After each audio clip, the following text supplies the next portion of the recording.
Guess what, guys? I had a tech issue because our whole thing decided to mute itself for the audio portion here.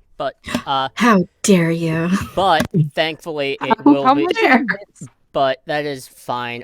Just for a quick little thing here, um, all of this stuff here, just I will make this audio right. I will try and get this all set and fixed up by Monday, and it'll be on a VOD. But we will make that happen as soon as possible. If you want missing any of the announcements, I will also just post it in announcements here. Um, and I will remember everyone else's stuff as well. You can also just, I'm sure they'll remind me too because they do that. So we'll fix the whole audio thing. But apologies on that. It's been My 3 mic weeks. is It was gonna quiet. happen. You can't hear me like sharpening my knife. So I'm gonna remind you, baby. Oh, I'm gonna remind you. Huh, okay. That got weird. Anyways, um We'll just send Moopsy after you. Yeah. Moopsy! you don't have to actually. Anyways, that aside, We want to. again, you don't have to. But that aside, we'll jump into the game and we'll be right back as I die of shame for that tech mishap.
Alright, welcome back. I unmuted myself this time because I'm smart sometimes.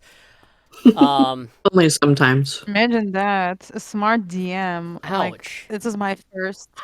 Hey, remember the before stream when I said you have 3 momentum? Oh shit. Oh shit. Wait! Anyways. That's why he gave us 3 momentum to punish us with. Anyways, yes, Here's your carrot, and you're gonna like it. with 3 momentum this game because they will need it. But doing a slight little recap, during our previous arc, they suffered a deepfake attack as well as sort of a adversary that it's kind of a dark mirror for them almost against Esme Teath. But also with Alec Caraballo's return for a brief little period, which, Lucas, if you're watching this, I do appreciate you coming back for that. However, it has been about 2 weeks since that has happened, because actions taken between Leora, Jaloran, and less so through Kanazen, but also somewhat also through Kanazen. I think through Kana probably less voluntarily and more just obligation based.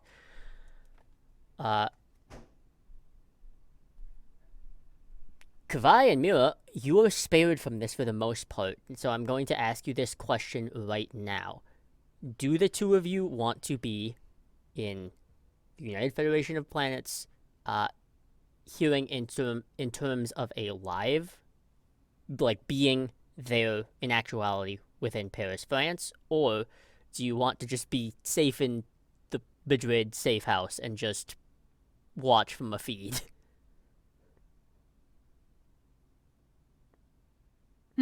France, then Paris. One of the suckiest cities out there. Just saying. But also, yes, Mira is gonna be there. She would never stay behind when like most of her team is out there being put under this immense pressure and like risking it all basically. She's there. She can't do much, but she can be at the very least moral support. Oh yeah, she has a lot of like she walks with everybody, but she has all the you know, she has water bottles, she has like calming fidget toys, she has like a couple of uh healthy anti-anxiety medicine and such and such. She is like fully moral support person there.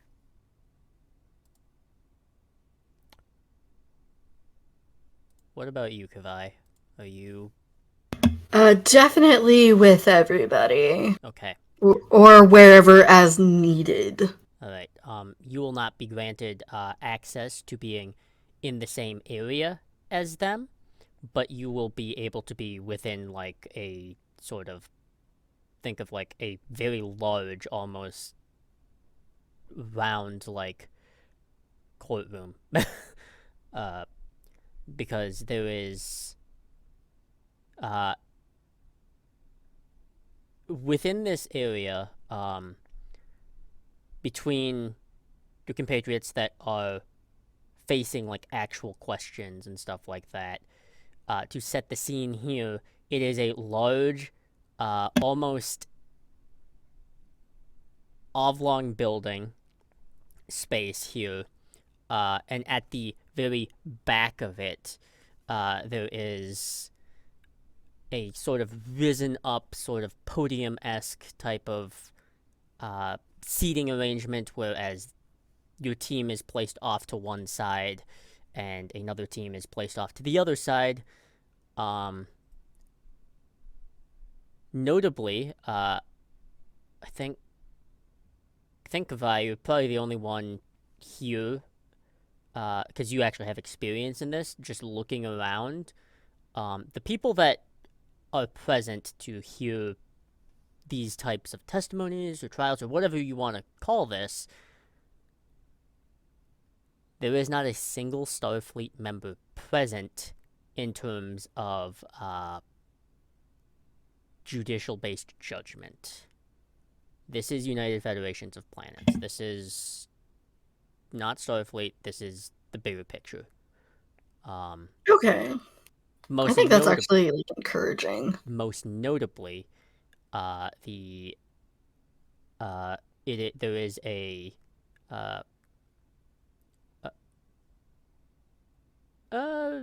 hard to say from this distance if they're full Betazoid, but the slight perhaps pointing of their ears might determine some Vulcan in them.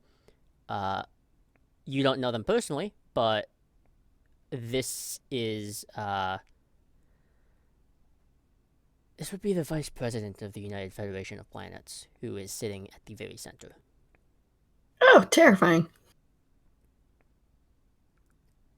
Off to the side, between Kana, Leora, and Jaloran, alongside Admiral Jabril, because even she's not spared from this bullshit,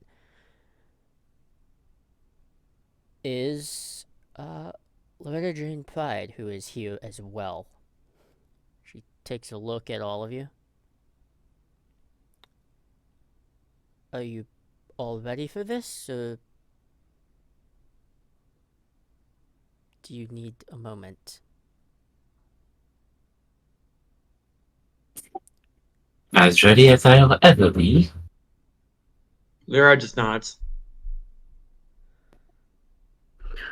Jaloran is as composed as Loretta has always seen her, and she just quirks an eyebrow at her.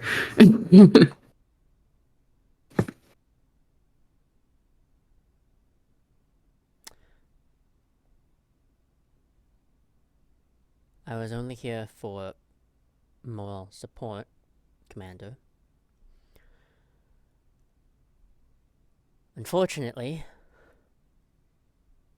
I will not be the one at your defense. That is up to you.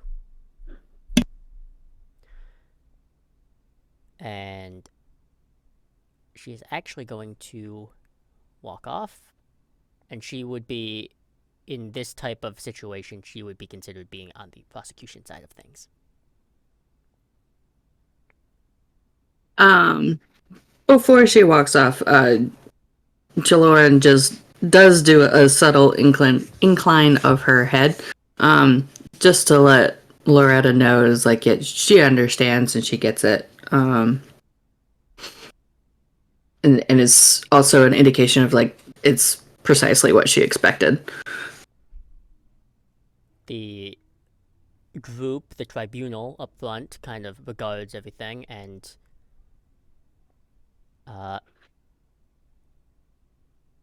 Loretta is the first one to be able to do anything, as she is, Jaloran and probably Kavai, you're probably the two that can notice, she has a very specific type of, pip or ranking system. It looks like a bar, like almost an Admiralty bar, except it is just, straight, like, silver with, like, a gold strip all the way through it. She is this quadrant's equivalent of, like, what you would consider, like, a district attorney or something like that. She presides at this time over the entire Alpha Quadrant.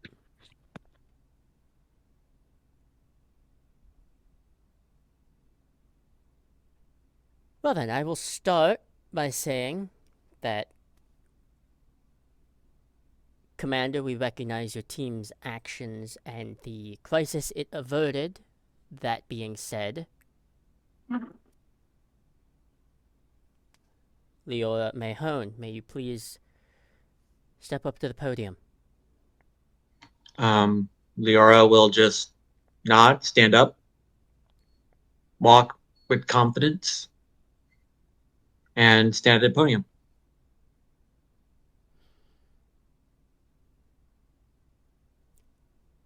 Before I begin, Commander, I hope you understand.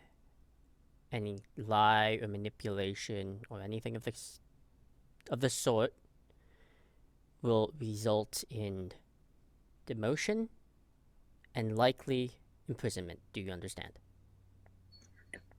Yes, ma'am. Good. Then we can proceed.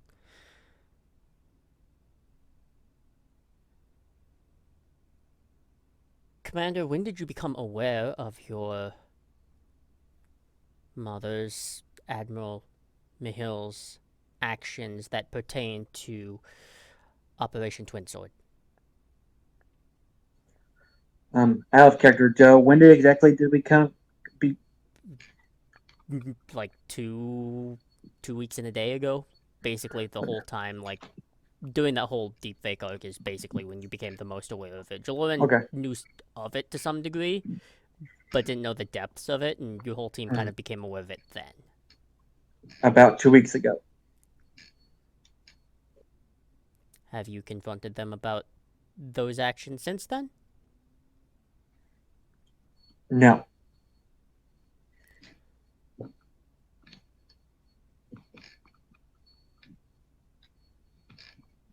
Well then would not be the first time that your mother has engaged in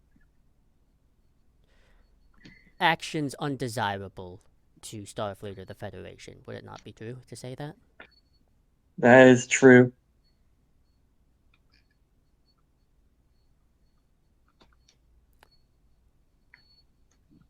Would you like me to elaborate? I would.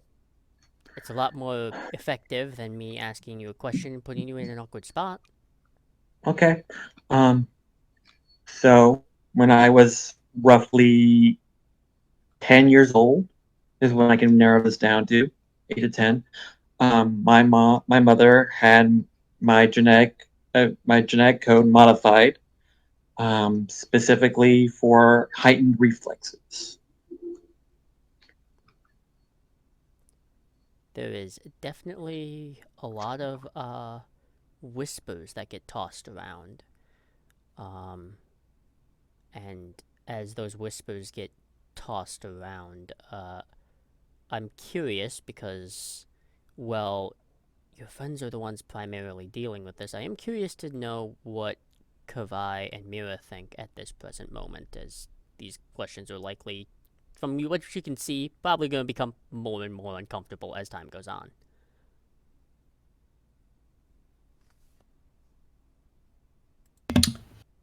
At least from Kavai's perspective, it's like the main thing that they don't like about Starfleet.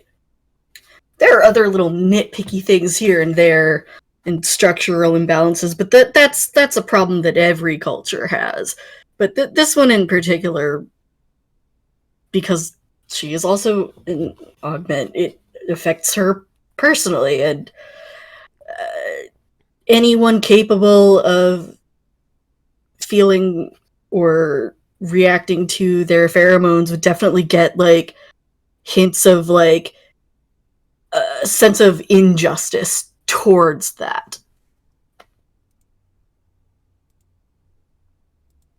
Oh yeah, Mira's pissed. She's like ultra super duper pissed. Um, she kind of has. She is not really aware of how family works, right? She never like properly had one ever since she could remember.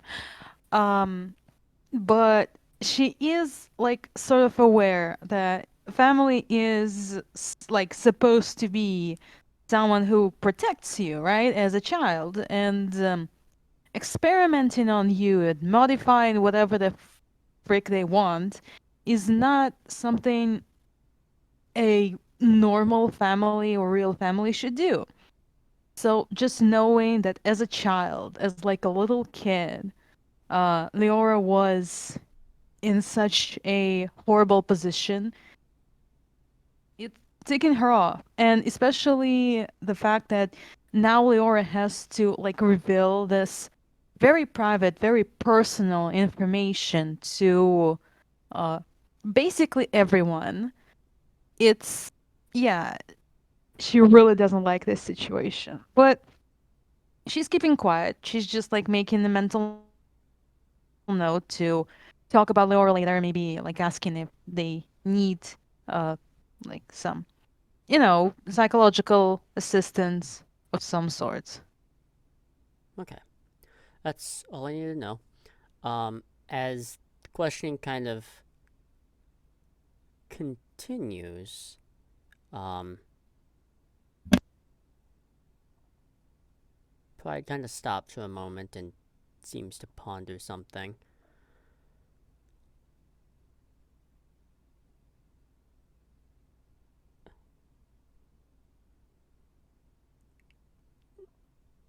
Commander Mahone, if I had the opportunity to call Admiral Mahil here, would you have issue with that? Leora blinks for a minute. That's the only like break in their masks that they allow. And it's just like I have no issue with Admiral Mihill being here. So I have a question for you now, Leora. Is that the truth, or is that something that you do have an issue with? One sec. I just rolled a composure for Leora to see if they are actually okay with it. They're fine. Okay. Command, command control. I rolled a 5 underneath a 14. I'm good. All right.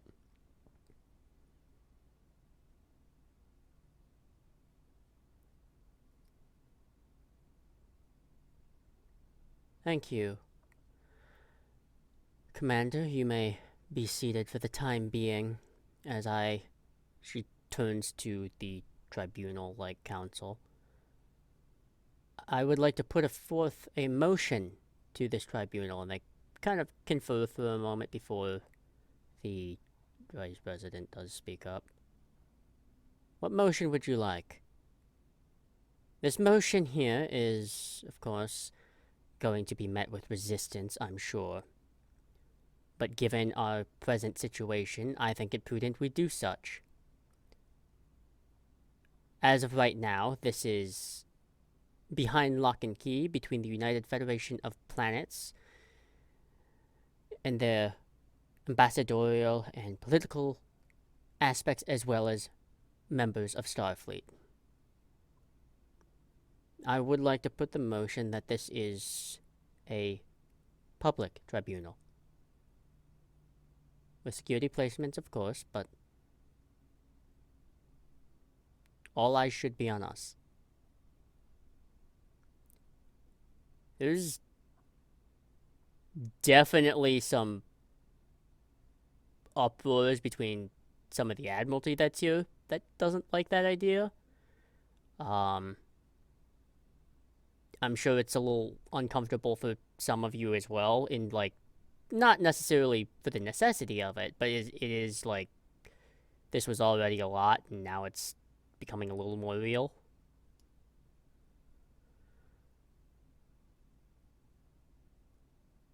I would advise the tribunal to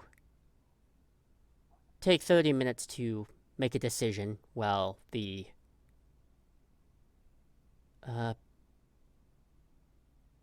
team from Madrid and others may collect themselves with their friends and family. Slight pause for the Vice President. Motion granted. We will reconvene in 30. And the group of you as a group may reunite for those 30 minutes if you would like. Are we in our regular uniforms or are we in our dress uniforms? You'd be in dress uniforms. Then Kenna is very much obviously sweating because those things are not do not breathe easily. Mm-hmm. Leora normally has her hair down. She has it up in her dress uniform, up in the high ponytail.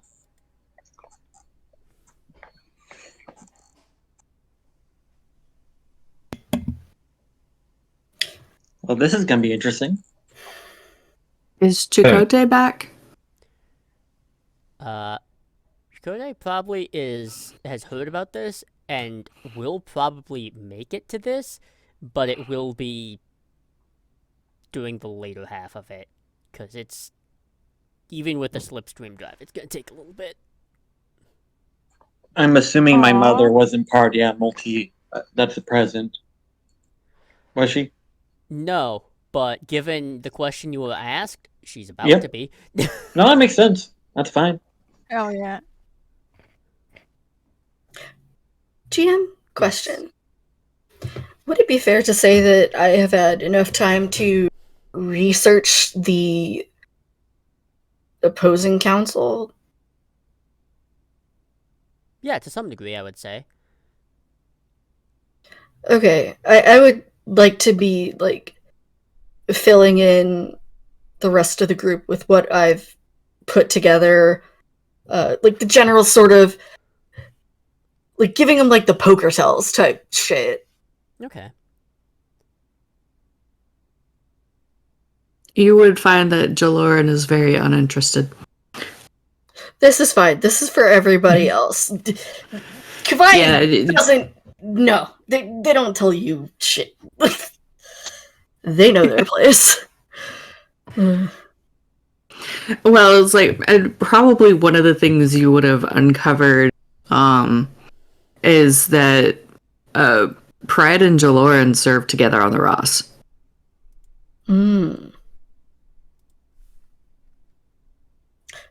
Which would explain why Jaloran is not terribly interested in what you have to say, because she already knows it. She's already Gotcha. very familiar with Pride. Is that not slightly a conflict of interest somehow? Who cares? It's one of the reasons why Pride was commenting on things the way she was when she visited us at the safe house. Gotcha. Okay. And why they had that particular back and forth about the holodeck. Hmm. It was like that was the first indicator that the two of them knew each other. Leora, Leora listens to Kavai's report and stuff, and he just nods along, and is formulating plans, and it's just like, okay. And they are fine with their mother showing up because they said it and they rolled really well on their composure. But they're sort of preparing themselves. They know their mom's gonna give them at least some sort of look that's just gonna be like, okay, this, like, their mom's gonna play nice to an extent, but they're just preparing for the inevitability of their mom just coming at them, possibly. Their mom probably won't even be allowed. I mean, Who well, knows? no, she's thinking later. She's not thinking about the trial right now. She's not too concerned. Oh. She's thinking about later, like their mom, like when like when you're in public and your parents are mad at you, but they're not showing it, but then in private they're gonna be like, grr. Gotcha. Is that something that we can pick up on? That Leora is mentally preparing to battle their mother. Yeah. You Like, I would assume, but I don't know to what extent. I Laura would probably be able to pick up on it, wouldn't she? I would say Jaloran and probably Kavai and even Mira too. Kana probably can tell that Leora's gearing up for a fight, but she probably won't know who. That's fair. Just because Kana's new. Okay, in that case, I feel like Kavai would definitely, like, sidle up to you and be like, you fucking got this. Like, I'm not worried about you. If you need anything, we're here. You've got this. Like, very much giving whatever vote of confidence they have for you. Leora smiles. Knowing that you probably don't need it, but Leora smiles. Like, when Leora was taped, their smiles were very like tense when they did smile. Leora is very very relaxed smile, very free smile, like just very calm and very free, like someone who smiles all the time. And she'll say, I made my peace with my mother. I don't think she's made her peace with me yet, so I'll deal with that. Thank you for your help. yeah. Yeah, I thank you for your support, Kavai. It means a lot. And Of course. yeah, I did debate about not sending that report, but at the end of the day, I'm not gonna lie to cover up my mother's stuff. Hell yeah, you absolutely did the right thing. And there's this, like, moment before Kavai spoke up when you were smiling back at them. Like, it took her aback for a moment, like, but positively so. They get a little flushed and have to tamp that down, but they are still very confident. And besides, if it starts to go south, like they look like they're gonna say something else, and then they remember where they are and shove that even further down.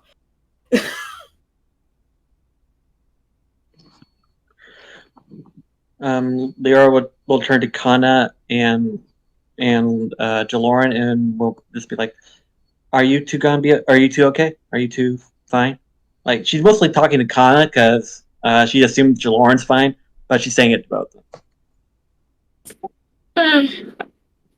I've had worse than this. I'll be fine.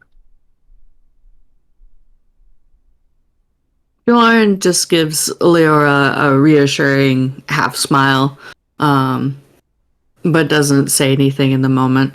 And it's like for anybody who's telepathically inclined, and even those who she's connected to, the only thing that they can determine like if they're tuning in, the only thing they can find unusual, and it's like you can see Jaloran, but if you start to look at her like through a telepathic lens, she's not there. It's like there's this blank spot. So, and this would apply to anybody in the room. It's like if you're at the tribunal, like any Betazoid or anybody who has any kind of telepathic ability, if they focus on it, that's what they pick up on. It's like this person is just somehow not there. That is unnerving as fuck. Oh yeah, I think because probably looking back on it, there were probably a couple of Vulcans just in like public like benches around, and it's very hard for Vulcan to display like confusion and unnerve, but there might have been some of that. Yeah, I that's feel like hilarious. Outwardly, she looks as like composed as ever. It's like as if Oh, this yeah, is no, that just makes another sense. day in the office. But when you I feel start like trying to look for her mind, is like suddenly this person is just not there. so spooky. Leora is going. Leora's like Leora recognizes this because of their past lives. They recognize what you're doing, and they'll just think to themselves, and possibly to you if you pick it up, just be like, "It's been a long time since I've seen someone do that." It's an almost imperceptible smirk. Mira immediately into the conversation. All right. You guys are having your own vibes, but before we go, I need you all to tell me, everyone okay? Nobody's head hurts? Like, it's a stressful situation, and, I need you all to tell me anything you need, because there might not be a, what? She kind of looks at the notes, a recess. So, anything? Y'all Kavai feeling kind good, of right? Kavai like barks a laugh and says, "Ask about that again in like 12 hours, because that's when it's gonna hit everybody." Leora will look at Oh yeah, Mira. I And have I have water for it. yeah. Oh, that I will take. Leora would just be like, you know, I'm fine right now. I'm very good.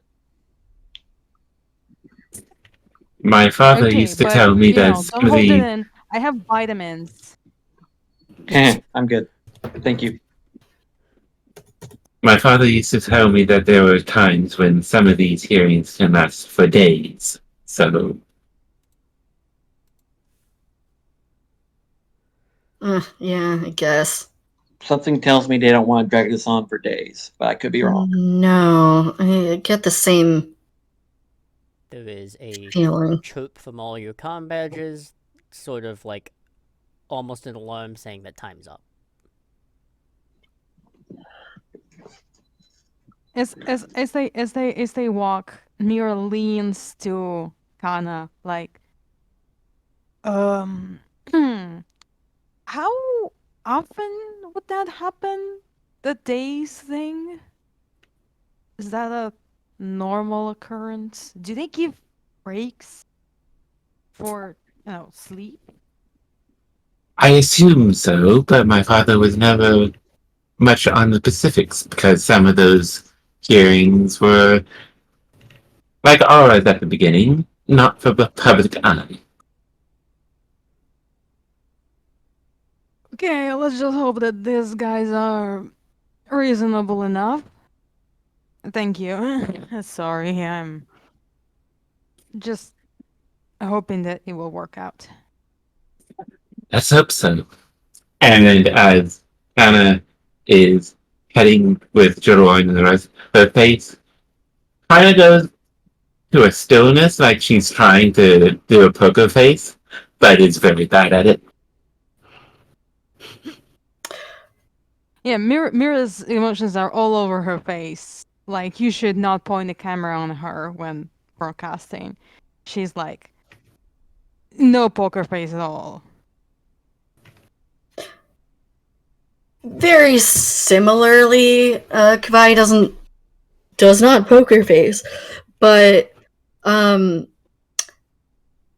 commander and Kana would also notice she is studiously avoiding the both of you. Jaloran, because they're invisible and it's off-putting, but also they're a little bit like, you get this like tiniest little seed of like jealousy, and they don't know how to handle that emotion ever. So that gets buried back down with the rest of it. But Cute. Kenna, you would pick up like, I don't want to say like animosity exactly, but there's just like something there that whenever you've caught Kavai's eye at all, you just like get the very subtle feeling that they don't like you, but even they can't figure out why. And they're trying to be polite, so they're taking the politeness and putting it into like, I'm ignoring your existence type thing. He will give you a brief nod and a slight shrug that says basically that she's dealt with that kind of thing before and is used to it. Mm. Is As basically what you pick up. I As don't know if they would. as Leora's walking, they're very loose. They're very relaxed. They're not tense at all. They're not like, they know this is gonna be like probably gonna be hellish, but they kind of thrive on the pressure now. They thrive on the high expectations. They're just like, bring it on, basically. They're not aggressive, but they're basically just like, come at me. Okay. Coming back in, you find one, stuff has been set up because it's everything that the United Federation of Planets and Starfleet loves. Newscasters, and cameras. But as that begins,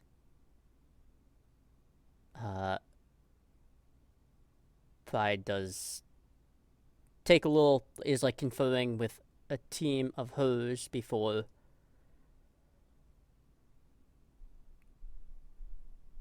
going to sort of the center stage of the room again. Admiral Jabril, if you could please bring yourself to the podium. Jabril looks a little caught off guard because she wasn't really expecting to be main focus. Okay.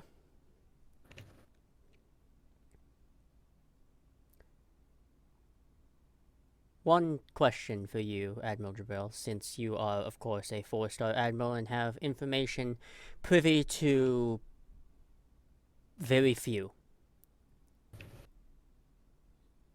Do you know the full details of Operation Twin Sword and its sister operation? I know of them, yes. Given the details and how they unfolded, when did you become aware of such operations? Surely those operations did not become a spontaneous flame in the past couple of weeks. When did you become aware of such an operation?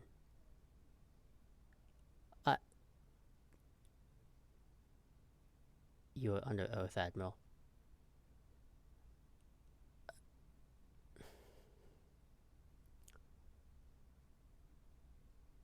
$23.79.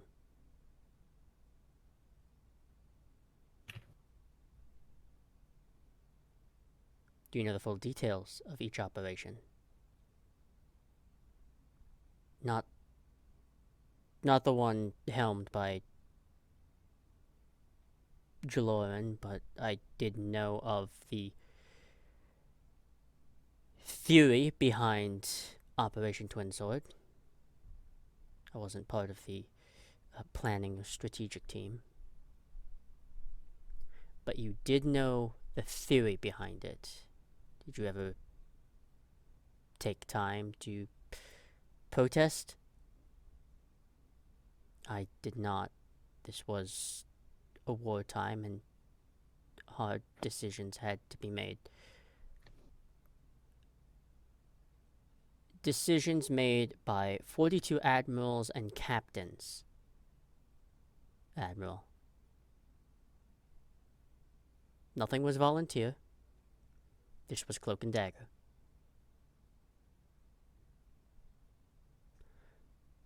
Do you agree or disagree?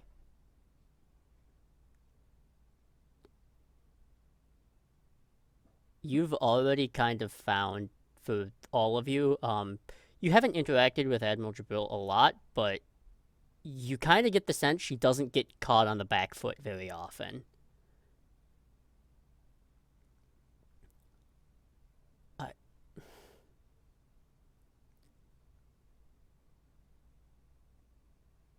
I'm not sure what I could say that would make a sound, or even an unsound reason, sound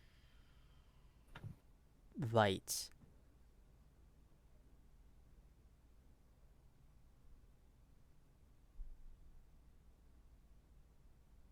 That'll be all, Admiral.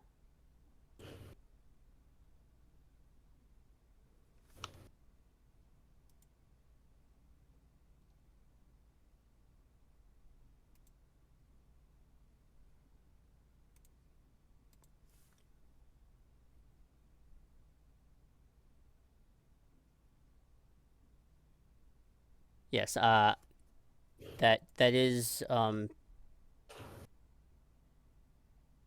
yes, that is a correction on my part, because, a commander has reminded me, because I definitely misspoke, but the date for this, plan would have happened, within, like, the mid-2370s. That is my bad, misspeaking, but, in any case, yeah, about 2374 is actually what I meant to say.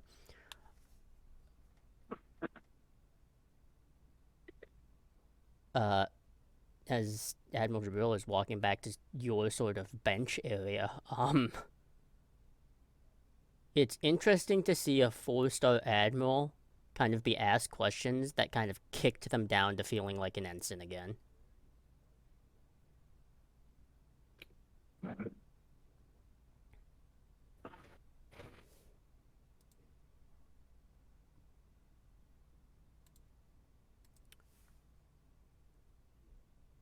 Well then.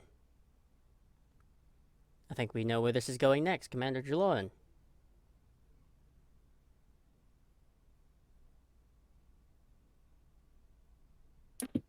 She gives Loretta a polite nod and takes the seat that Jabril had just vacated.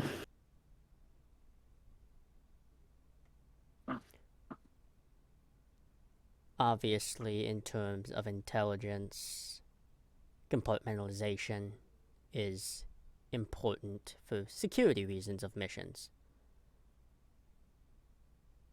That being said, Commander, had you known about Operation Twin Sword being a parallel mission to yours, would you have gone through with such a mission, knowing what you do now, even if the mission of Nightfall was considered at the time critical?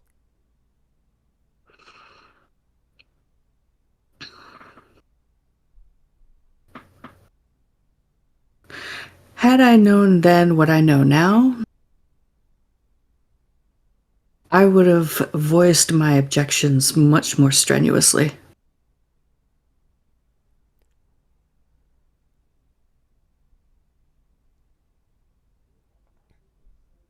And had your objections been noted but not taken into any further advisement?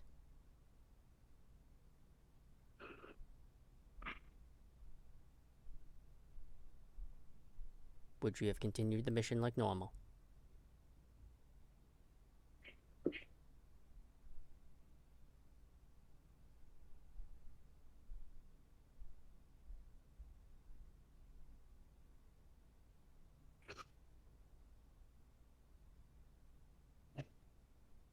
Due to other extraneous factors, I'm not certain what I would have done.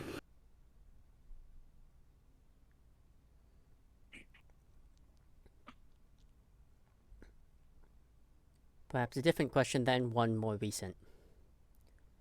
We have identified our attacker from past couple of weeks as Lieutenant, or rather, they don't even possess a rank, an Esme Teeth, and they are apparently off-grid at this point. Was there any attempt to apprehend them? Yes, there was an attempt to apprehend that person.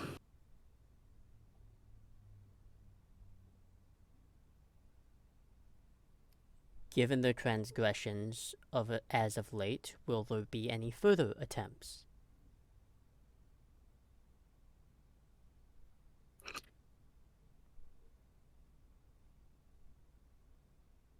That I have passed on to the appropriate authorities, so as for the intelligence team, we will not, unless we are called in again.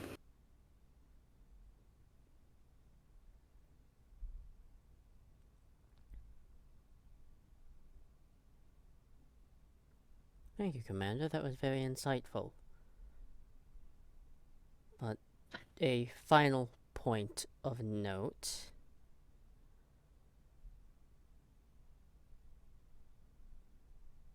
Were you aware of your Exo's augmentations before they became public knowledge?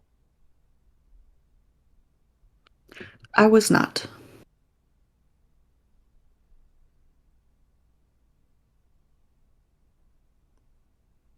Well then. You may take a seat, as I am curious to ask a few questions to your newest member.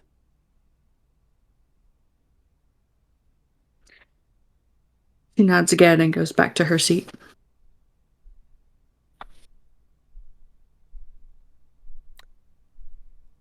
Lieutenant Kanamassini, can you please approach? She does so, as respectfully as is expected in such matters of etiquette. Lieutenant, you have been a part of this team for just over 2 weeks at this point.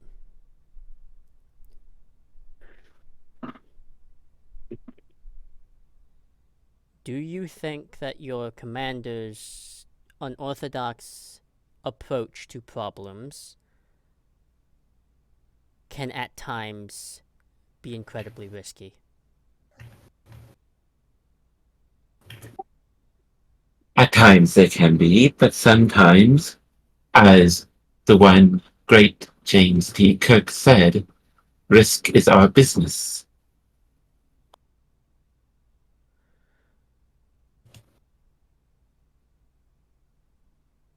James T. Kirk was also known for going against quite a few orders, and some which did not benefit the Federation or Starfleet at all. Perhaps, but in some cases, they very much did.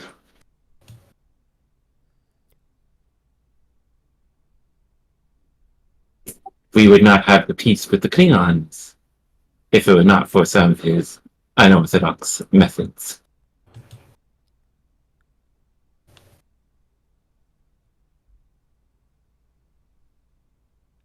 Being a newer member, Lieutenant, and someone who can see this with fresh eyes, do you believe that Commander Jaloran, under the right circumstances, could be perhaps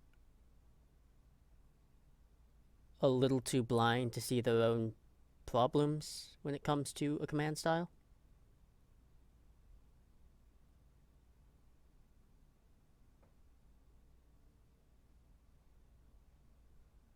No more than any other commander. I have noticed that in some of the first ship that I served on had that problem. I'm sure you've read my file. I've read everyone's file, Lieutenant. That'll be all.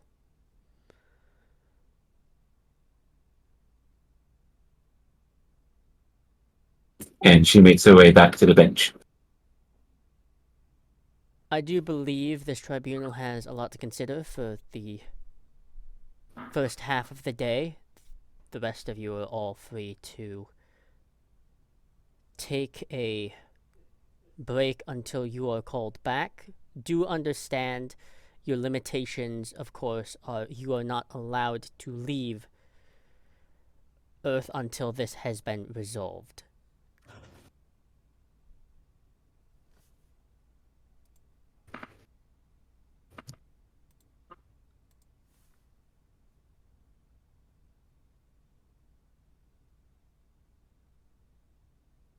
All of you are dismissed for the time being.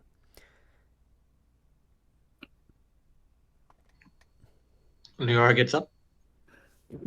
Anna does the same. Jaloran just nods at Loretta and like very professional. And also gets up. Pride's face But is she very also- neutral towards you. You're pretty good at reading people, but here you are in her element and you cannot read whatever she's thinking. Yeah, it's why she's maintaining a very professional air. It's like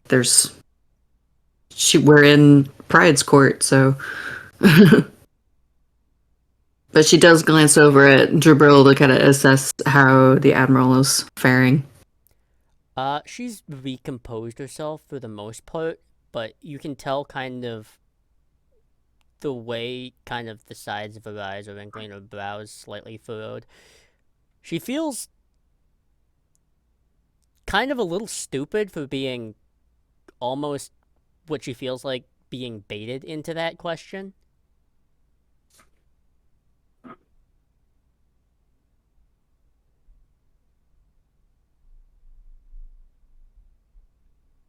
But a lot of you are dismissed for the time being.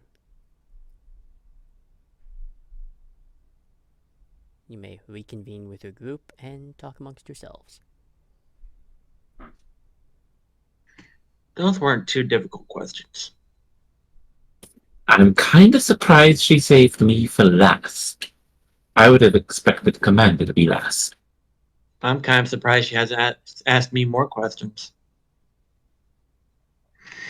But this is just round one of however many. She's gonna come at us again.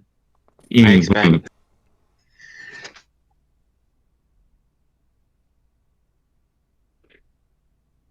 She's also likely waiting on instructions from the tribunal as far as what questions they want to ask. Yeah, that makes sense. But as you said, this is only round one. This is the introduction, so to speak. Hmm. It's definitely too early to tell one way or the other. Leora will just look to the Admiral and be like, "Are you okay, Admiral?" I'm an intelligence officer, Commander. I don't get tricked into answering a question that makes me look inexperienced. Everyone, let me. Well, if I can give you some advice that I learned in my first command many years ago, is that everyone's gonna screw up at some point. Everyone's gonna like have a chink in their armor. It's just inevitable. Just gotta move past it and keep going. I'm sure you know that, but I'm just reiterating.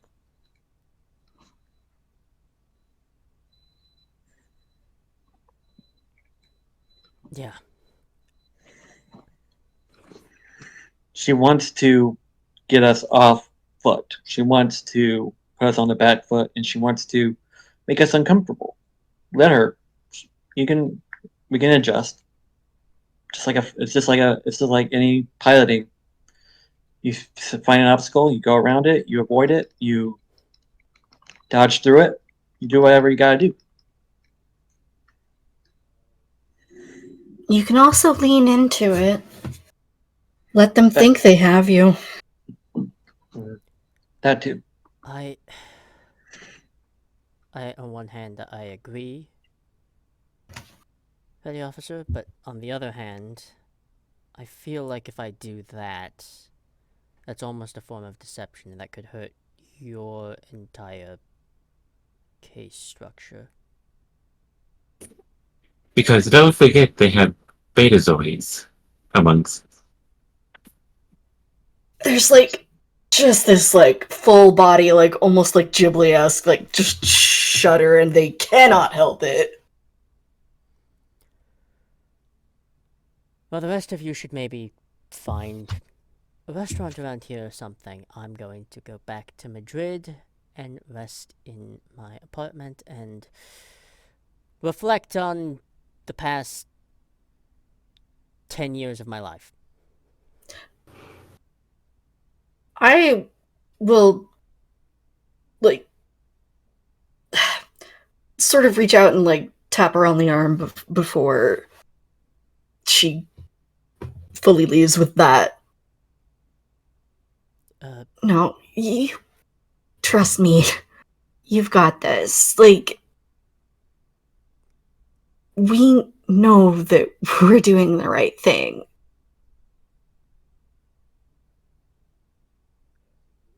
You're good. And she'll turn around and just walk off. Yeah, Jabril's just gonna site-to-site transport from one location to the other. She definitely doesn't want to be acknowledged. Transporters. Well, for needing a place for food and rest, I do have a place I can offer.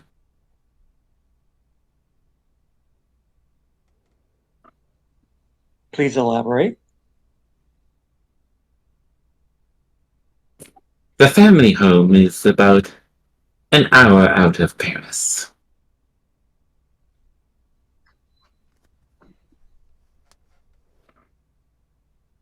If I sort of side eyes the rest of the group, is that in walking distance or Air car.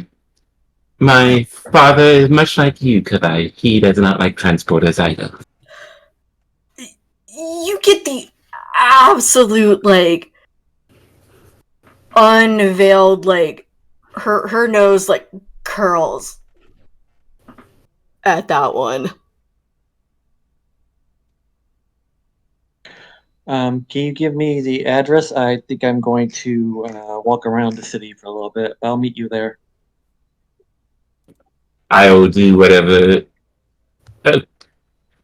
24th century equivalent of Google Maps for the family chateau outside of Paris.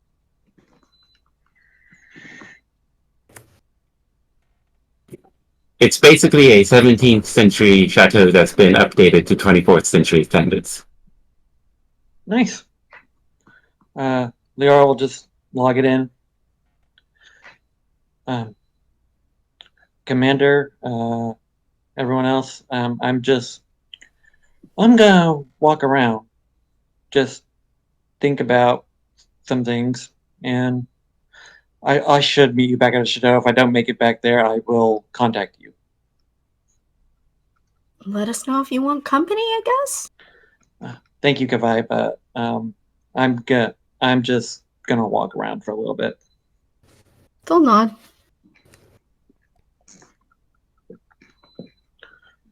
So Leora just starts walking. Okay. As all of you head one direction, as Leora goes the other way,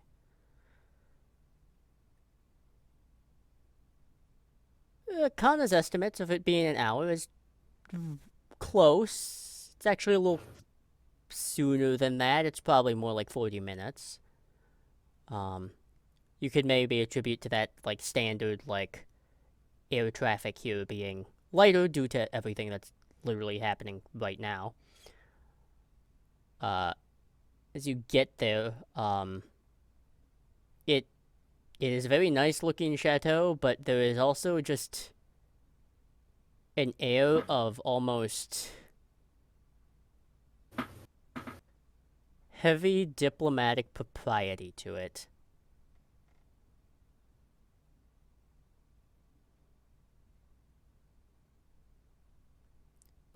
And you'll see Kana give like a sort of resigned sigh and go, "Home sweet home."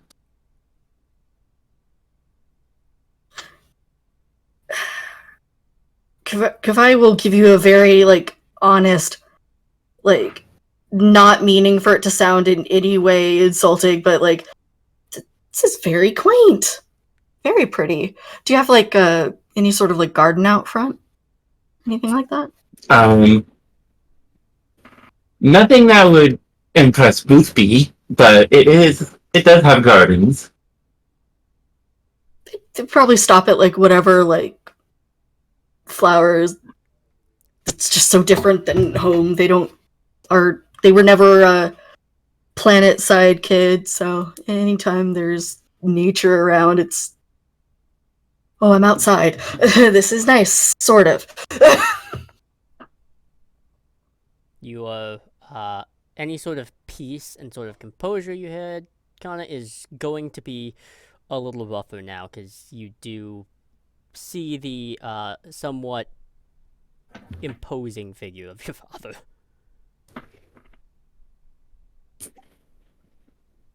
Kavai and Lady Chiron will get the sense that she is bracing herself for this conversation. Oh no, I am making you roll. This is presence command for you, Kana. And because family is difficult, this is going to be a difficulty of 4. May I spend the momentum for an extra die? I'm fine with it. Yeah, you gotta deal with your dad. Go for it. I'm also spending 3 threat. Oh, Jesus.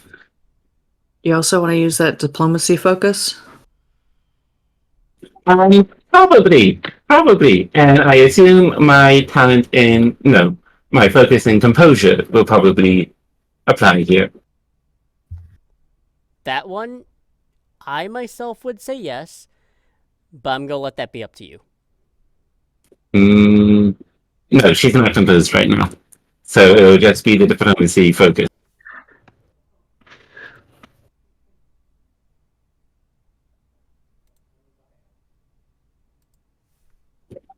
Okay. 9, 5, 3. Okay. Alright. Then you do make it. as he walks up in those sort of diplomatic kind of white and grays. You've had a very busy day so far. Indeed, Father. And since the chateau is so close, and we are on break until we are called back, I figured better here than some hotel. You'd be right in most cases if your tribunal hearing was behind lock and key, but for whatever reason, your prosecution counsel has decided to make it a live sporting event for all to see. That was a prerogative, and considering my rank, there is very little I could do to protest against it.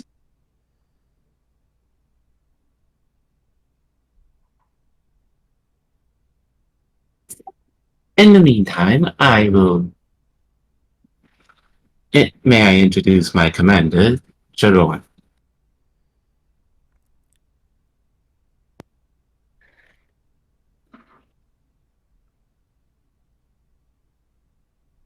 Well, Commander, seems you've approached and have made yourself known at a very interesting time in our lives.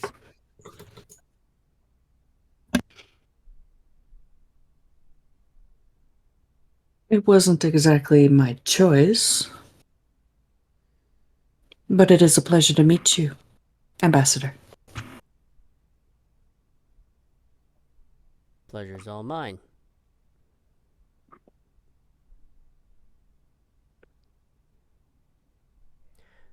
Your team is welcome to stay here, as long as you follow the rules of this chateau, and also if you become problematic to the chateau's safety, its rules, or its privacy, find room and board somewhere else.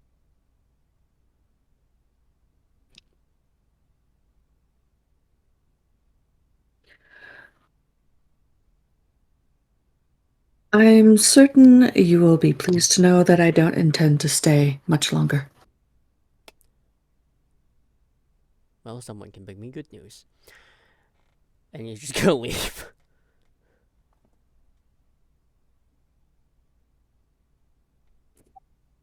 All in all, and is he out of earshot? You've learned this now that you've never known what constitutes being out of earshot for him. You have no idea. Connor will just go, all in all, not the most unpleasant conversation I've ever had with my father. Just very bluntly. Kivai will be like, yeah, I think he's kind of an asshole. I've heard that a lot. Hi. We've actually met. Have we? Yeah, I think you know my dad's. She just kind of like looks at her nails. I don't think I do. Really? They leave it at that. I'm sorry, I might have missed. Is Mira around there? Yes. With everybody? Mm-hmm. Mira, like loudly. Subtle. Okay. This is really tense. Uh,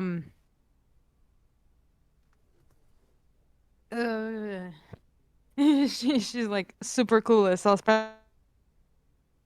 especially considering everyone is talking in posh, and it's kind of throwing her off her possible game.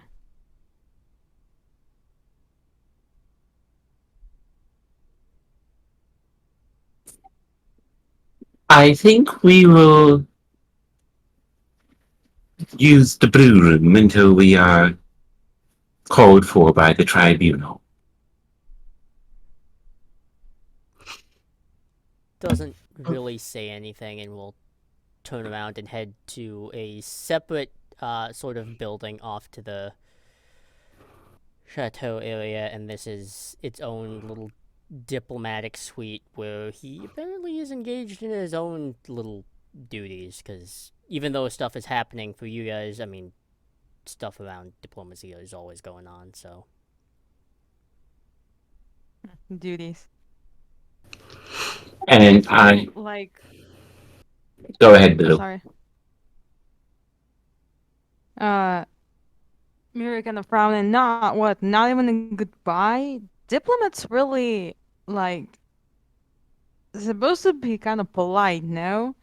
That's in the name, diplomatic. Like, come on. Not all of them. This was making a point. A different point, rather. And Kana, Kavai will look over at you and like give you like an active like up and down, and now settling. We'll just be like, yeah, okay, you're chill. Like they get it now. Kana will see that look and just give you a nod and a wink. Huh, okay, and now they're flustered. And then after that, she will Ooh. guide everyone to the blue room of the chateau. It won't take you long before you realize that Jaloran's not with you. Oh, Cheeky. Yeah, there was a little coded interaction between the ambassador and Jaloran got message loud and clear there. Hey, at least But it was Leora was also one of polite those- enough to say she's gone. Yeah, but it was also one of those where Jaloran just wanted to tackle them just long enough to ensure that they're getting settled Mhm. She was a before void she heads anyway. out herself. Oh, I just said she was a void anyway. Still creepy. Yeah, because that's the other part of why she's leaving, because she's maintaining that and she knows it undoes Kabai. So, she just like as they head off towards the blue room, it's like they do hear the distinct sound of a site-to-site transport.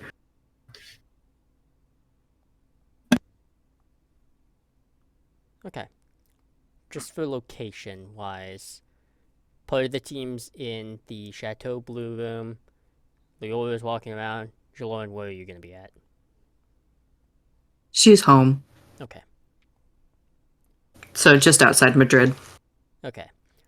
Then as you beam back home, you do get to your home, and there is like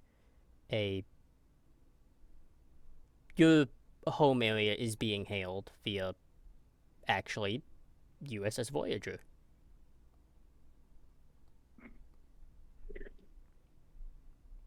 There's a very audible sigh of relief as she goes to answer the hail. I hope this means you're within transporter distance. I am not. I am still about That 18 quickly hours earns away. an irate glare. But I figured, you being you, hearing someone you're a little more familiar with might ease any sort of tension. It does. I could ask you how your day's been going, but it's written all over your face. It has been a rough one. Not going in your favor, then?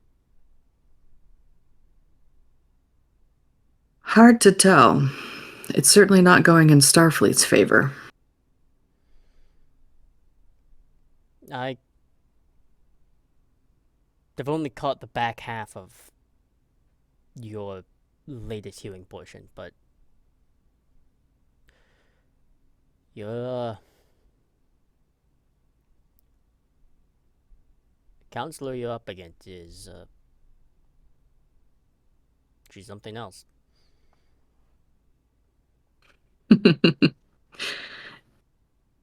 Yeah. a good thing I already know her. But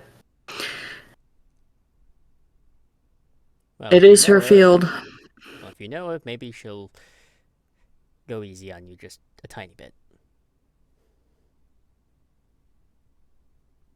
That gets like a brief look of panic considering what she did previously. It's like one of those that Chakotay will know. I was like, I definitely gonna have to ask questions later. I will say this: she's very good at what she does. I know I'm not actually there, but my ready room does have a kitchen, and I'm sure you haven't eaten yet, so.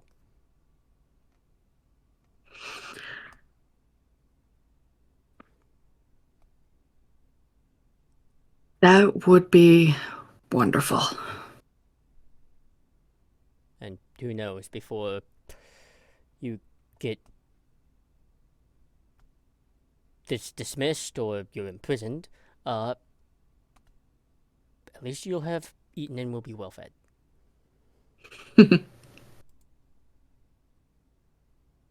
I believe you still have my favorites in mind. I do, but it's been over 3 months, so things might have changed. I don't know. They haven't. Perfect. I'll let Commander Paris know that he will be staying on the bridge for a bit longer. It gives him good practice. We all know he needs it.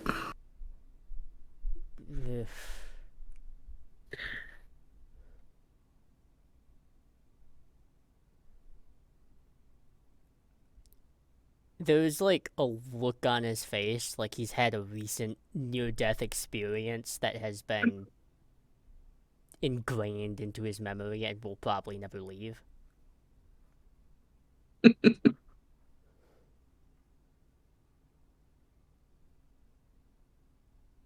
Well then. I do believe when we've done this away, we've always raced to see who got done first, and I do believe you're 0-22. I've still got a chance. He'll toss up a holographic timer and then just dart to a replicator or wherever he's going. And she also darts to the kitchen. Wait, like full on booking it? Yes. That's hilarious. Adults have their moments of being children too. Hell yeah. We're Iron Chefing this. Oh, I love that. That is such a perfect image. However, over in Paris, walking around, Leora, are you just walking around, or do you have a specific location in mind? Leora's walking around, just thinking about their like the last couple of weeks, thinking about those 2 days, because they're kind of a new person now, and they're just sort of looking at it's weird because they're a new person kind of, and yet they're not, and they're just like looking at the world through different eyes, maybe not fresher eyes, but different eyes, just like the way Tate was taught to look at things is very different from what Leora is looking at them now. So she's just experiencing them differently.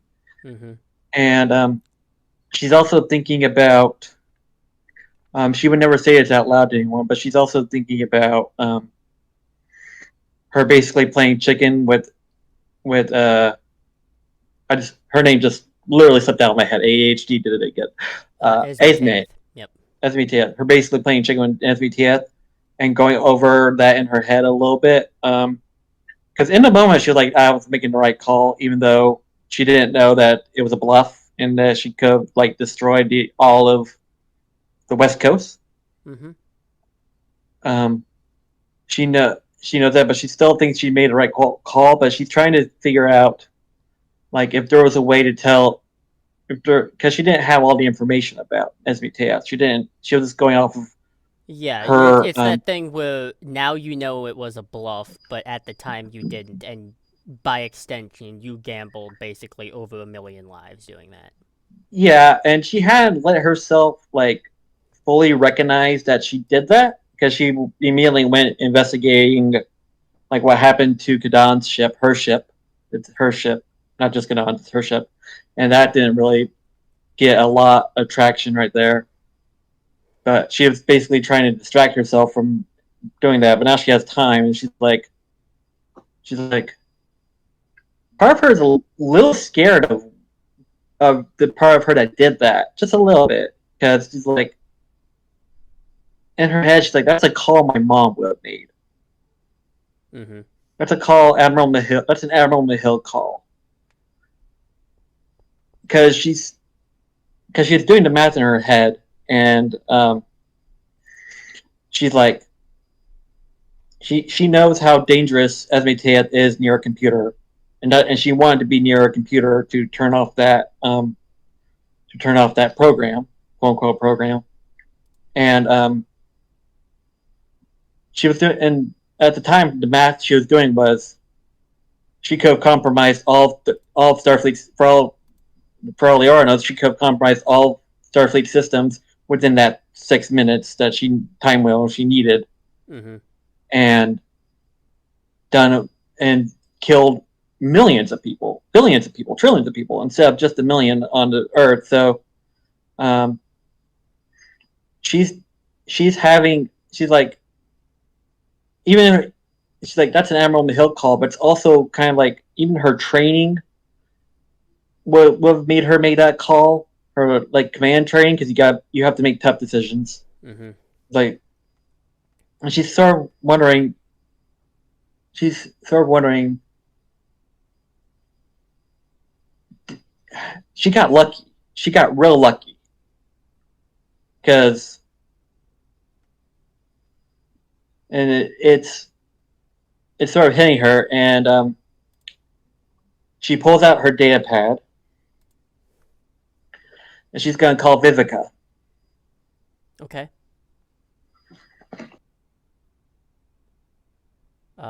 It takes a little bit, and they do pick up, and they look, it's darker where they are, and they look a little tired. Leora?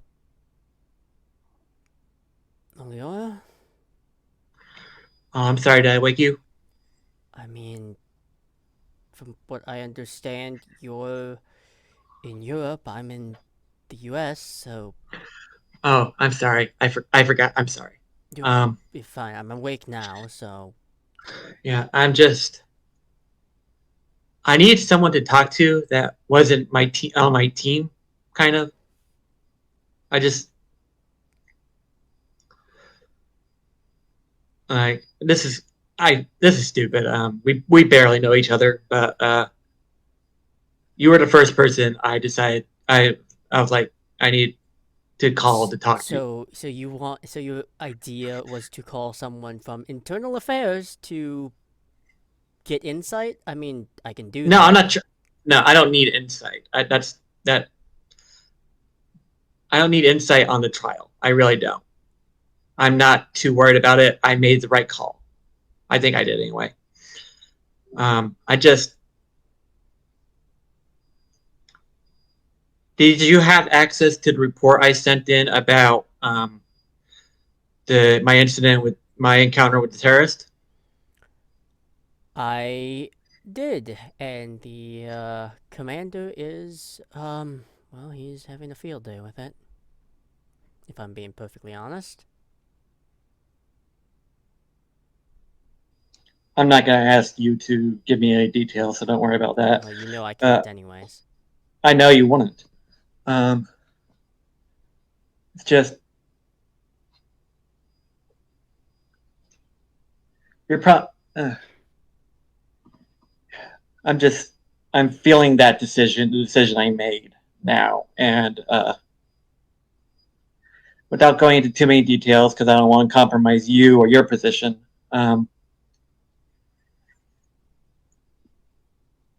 That's a call my mom would have made, and I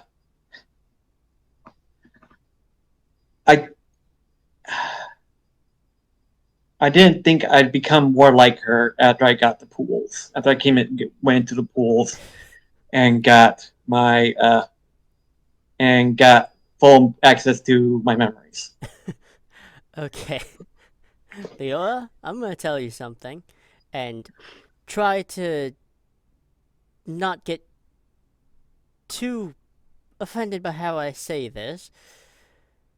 Yes, this is a call your mother would make, absolutely. So yeah, in regard, it is similar, but a newsflash, you're a commanding officer.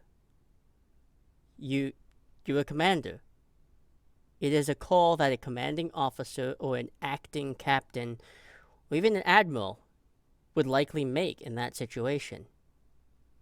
If you were to negotiate and give up any sort of control, you don't get that control back.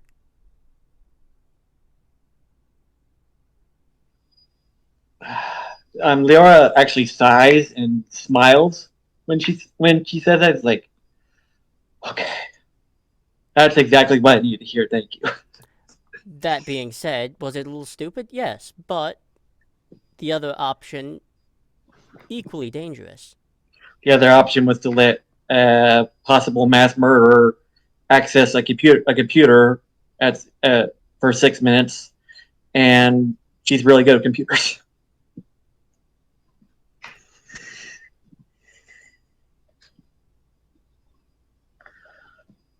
Well, Thank you, yeah. Vivica. I needed that. Yeah, no, that's fine. Any time, well, not any time. Maybe wait like 72 hours because your team's file is massive, and the captain's having me go through about half of it. Enjoy our escapades. I'm not. Did you get to the part where I flew between the engines of a Romulan warbird? Yeah, that was very early on, and there has been a disturbing pattern since then. I mean, would you have given me the time of day if I wasn't like that when we first met?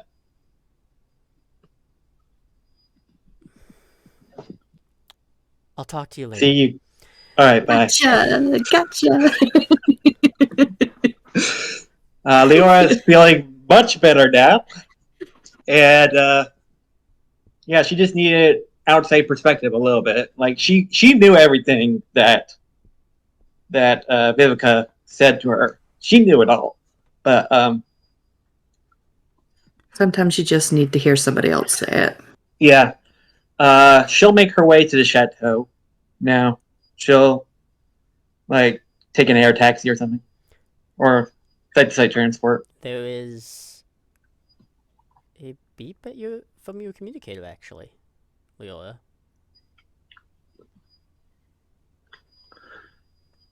Leora will answer it.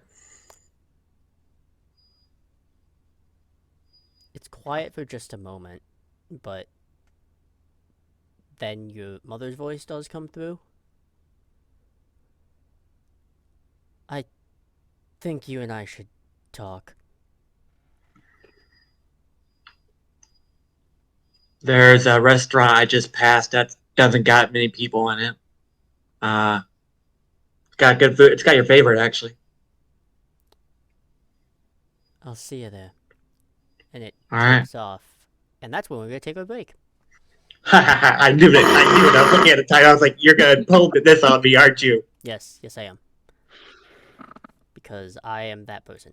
Okay, so I will try and remember to unmute myself, but we will take a 5 to 10, so my cast can get water and food or whatever they need be. But we'll be right back.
All right. Welcome back, everyone. I am thankful to say that I do believe I managed to unmute this time. But all things considered, back at the chateau right now in sort of that nice room.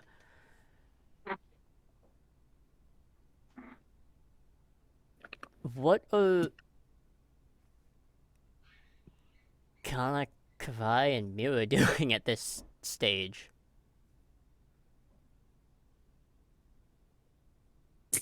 Kana is sitting on one of the fancy chairs, and there's a small table with a small selection of like meats, cheeses, basically a smorgasbord of charcuterie board stuff laid out. And she is snacking on some of those and gesturing for the other two to join in if they want to. Oh, hell yeah. Okay, just instantly warmed up now that there's food involved. Finger food to boot. Yeah, okay. Alright, now, what are these ones again? Like, just pointing at, like, some kind of fruit or something. Oh, these are. And you see a grate that is like the size of a jar breaker. Whoa. These are from Japan, and they're a bit sweeter than your normal grape. Okay, I will give it a shot. How do you eat it? Kana will demonstrate how to peel the skin, and then just pops the whole thing in her mouth because it's seedless. Oh! Okay, yeah, I kind of love this.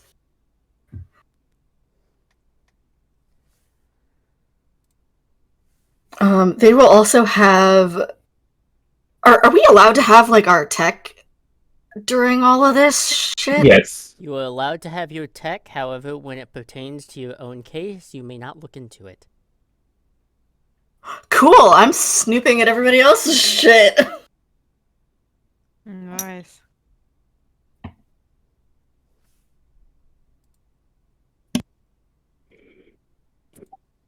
And there is like a maid off to one Yes, side, but she basically is getting into all the fruit.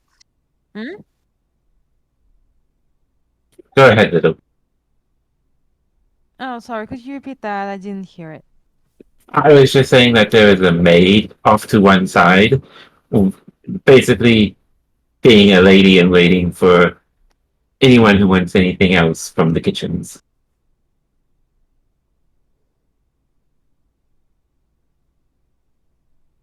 I will be completely entirely honest. Mary's too like, she doesn't know if she has the right to ask. She's not afraid to ask, but like, she's a guest, and there's supposed to be some sort of etiquette, like different from all the other etiquettes in, that she studied. So she's not sure if she asks if she would be rude or not. So she's just like eating the fruits of the charcuterie plate, and if there is honey, she's eating that honey.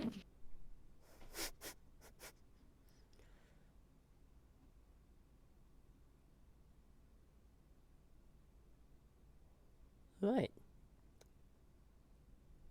As all of you are kind of having this moment of relaxation of which you know will not last. Over... Not intimidating at all. That's Yeah, it's fine. Over in Paris, kind of in the main city area, there is a Leora Mahone sitting across from their mother.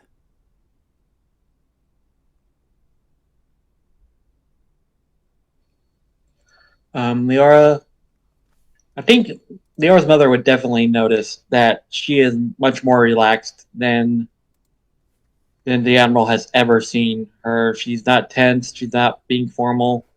She's just very relaxed and very confident in a way that the Admiral probably hadn't seen her. As Taint, she used competence to mask for confidence, but now she's just confident and competent. Mm-hmm. And she'll just stare at her mother, wait for her to start.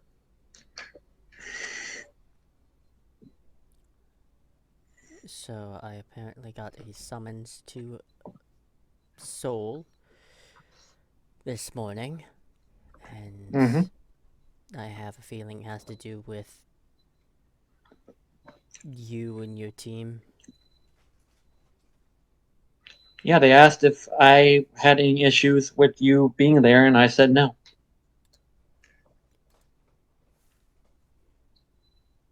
I,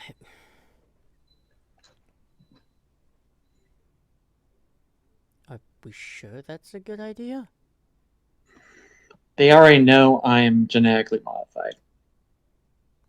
They know I've sent in the reports, Mom. You did what? Well, I thought you've known that by now. It's been a couple weeks. I've.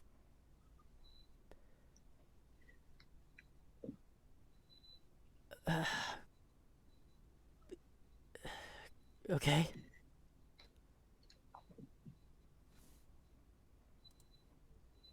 I remember quite a lot now. Well, that's. It's really weird because I remember blackmailing you to get me on your ship, on my ship. It's really weird because Kadan blackmailed you, but now I'm Kadan and all of them, and it's very surreal experience. Yes, I'm sure that's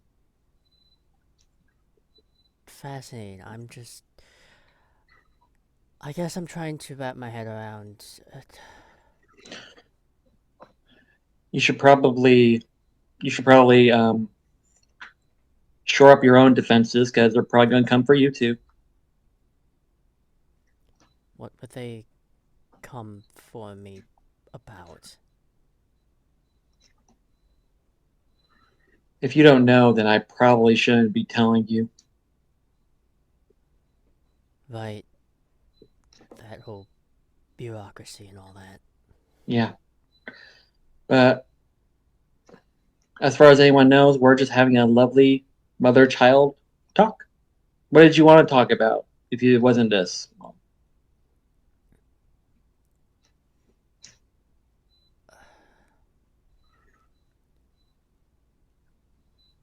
I realize your commander and I don't get along,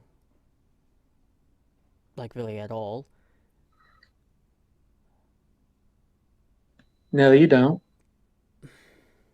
That being said, I do remember reading an incident report of your, the USS Hypatia, I believe it is, entering a sort of, extra-dimensional space. Yes, we did that. I piloted us through dimensions.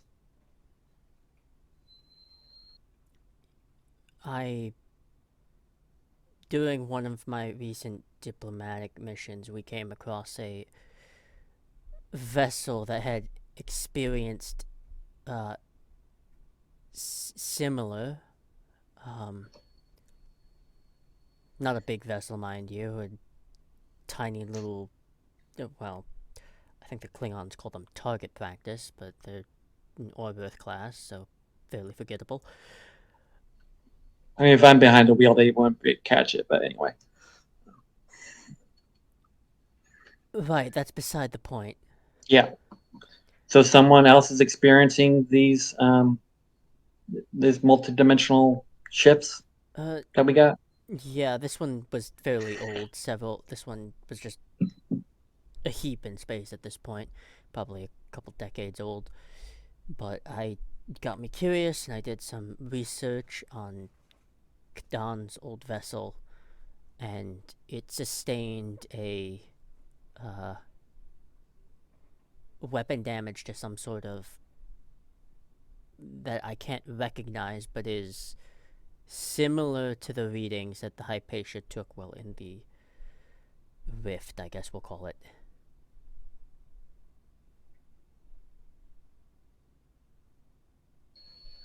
Huh. That's an alarming. That's alarming. So now I know who shot my ship.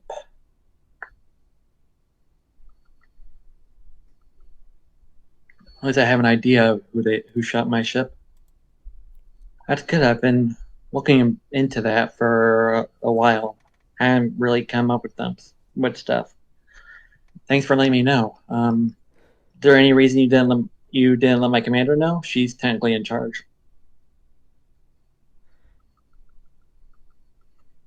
I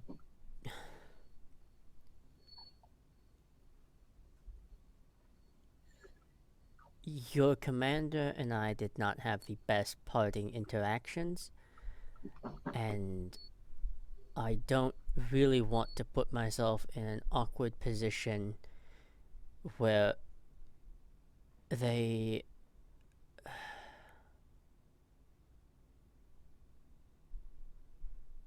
Have to feel like they're defending me from you.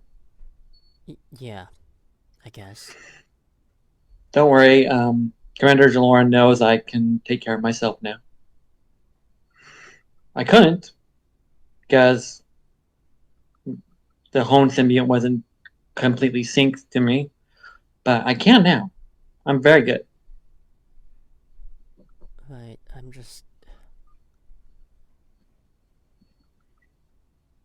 I'll look into this in the background, Leora. Okay. I'm telling you this because I figured you'd discover it on your own anyways, or your commander would, or your team would, or even your team's petty officer would likely discover it at some point. Leora will raise an eyebrow at that, but won't actually say anything. But I'm telling you this to let you know that maybe you should not look into it for the time being.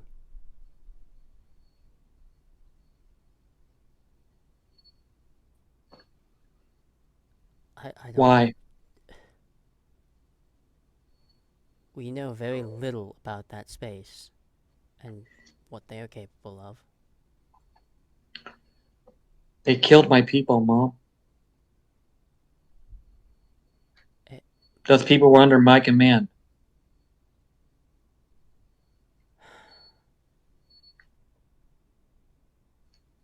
Look, I'll take your advice on this for right now. I have this other stuff to deal with, but if I encounter them again, I'm gonna do I have to, like I did, like I've done before. I implore you to not.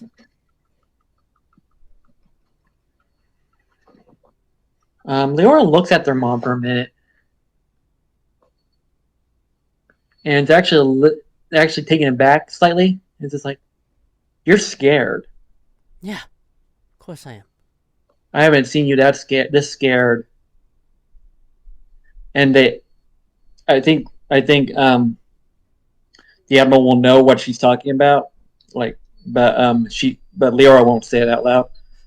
I haven't seen you this scared in a long time. I don't know what you would be up against. And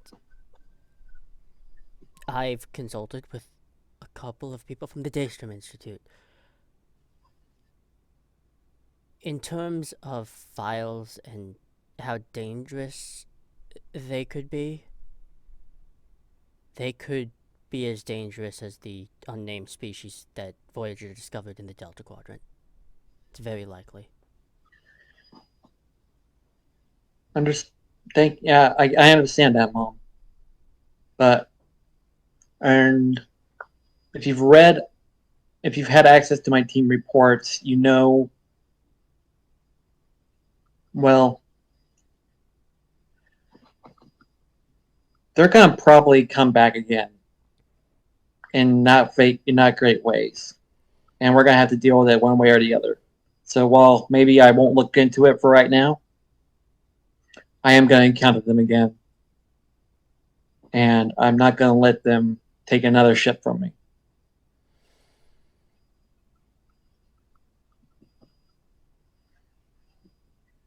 This is where your mother has like enough sense to keep her mouth shut, and not try and like go over you in this regard. But you can tell in her face, because she is not joined, she doesn't have the full grasp of what you mean by that. But in her mind, uh, you and Kadan are very different people. So in her mind, you saying they destroyed my ship, that translates to her. For her, it's like, no, that was Kadan's ship, not yours. Like, that's a past thing. And she is more concerned about a future thing. Okay.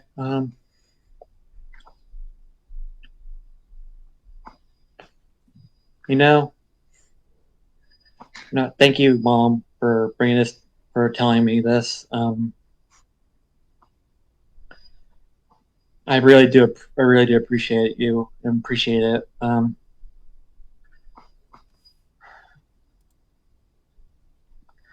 Look, I'm not gonna I can't give away too much because you know how this shit goes, but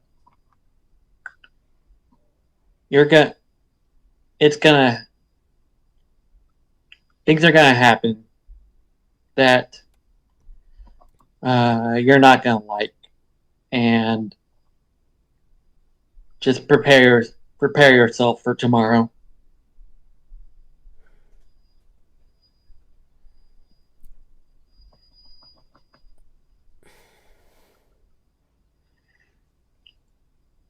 Anyway, our food's here. I did order your favorites. I don't think we've had this since I think I was like 13 when we had this the last time. You were back from, I don't remember the mission. You've been on so many, but this was actually I made this for your birthday if you remember.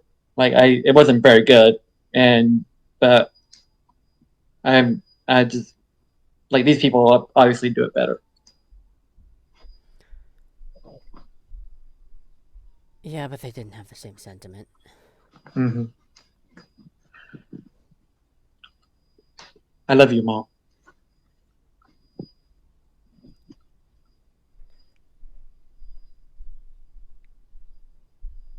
She doesn't really say it, but says it more with facial expression.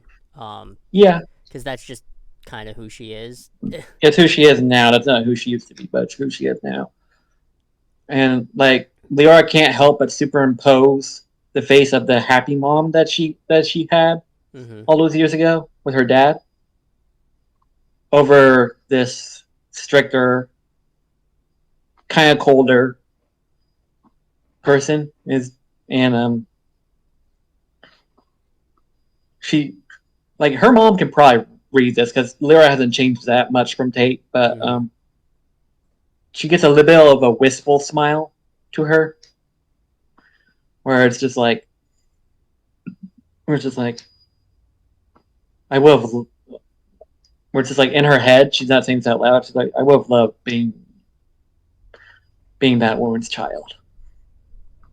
Mm-hmm. The Your food and sort of your meal continues sort of a weird, happy slash melancholy like memoir of an experience. Uh, as we cut back to Commander Jaloran as Chakotay is finishing and proudly declaring, "Oh, and 24. I didn't realize you were gonna go for a rematch so soon. Okay, fine. But at least most of mine is edible. I mean, if you combine both of them, you have a full meal. Whatever works.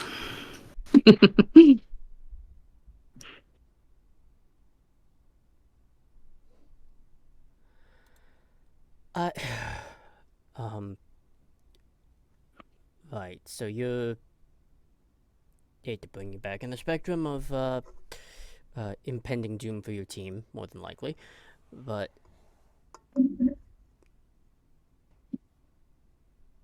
are you holding up okay? I realize I haven't really asked that question, and don't give me the bullshit of I'm fine, because I know what that means when it regards to you. It means you're thinking about something. Whether you're fine or not, there's something additional layered to that. And no, I don't have to be reminded to know that. He gets this very fond, exasperated look. One of those that he often gets when it's like, yeah, I know you're right. You're absolutely right, and I don't like it. um,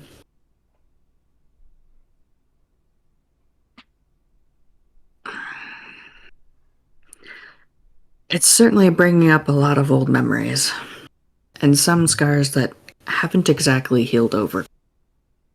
Perhaps scars that you thought were healed, but aren't.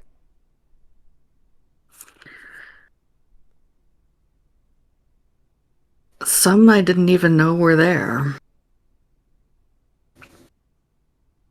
Well, you can't attribute those to your own blame, then, if you weren't even sure they were there.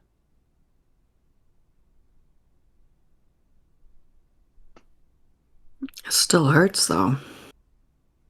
Oh yeah, life can suck, but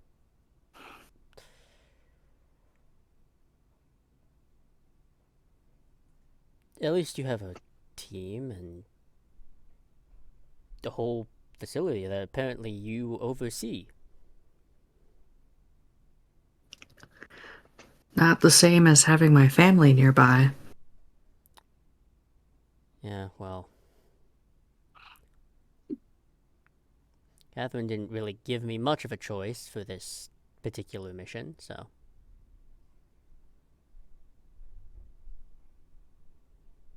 She always knows how to get her way, doesn't she? it's infuriating sometimes.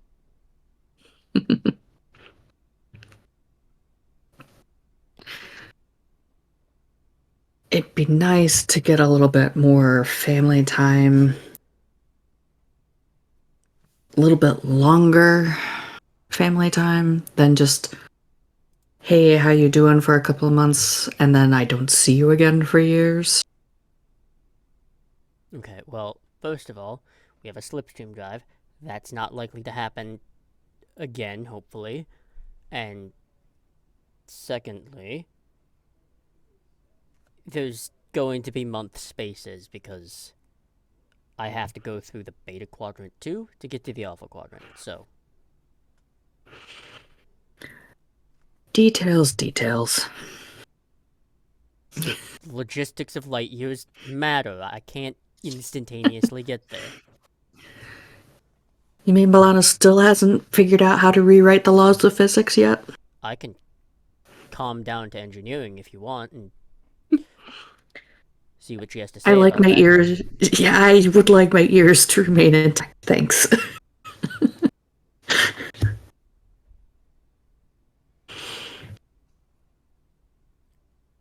Wise choice.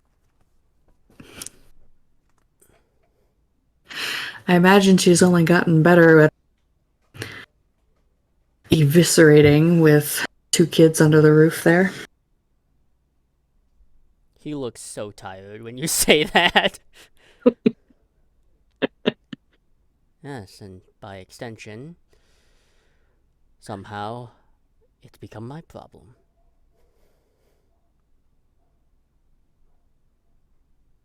And how's Tom holding up?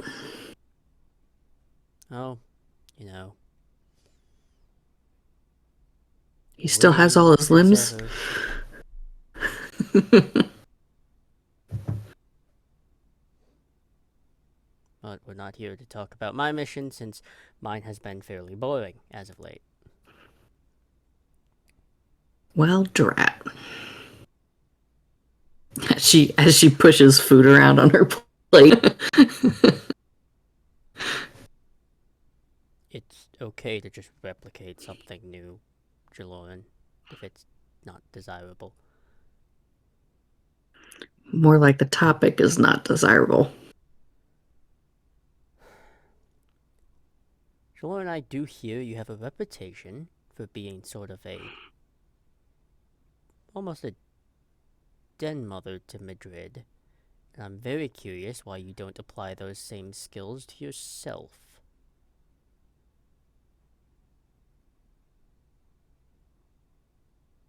Maybe because a certain older brother isn't around to remind me.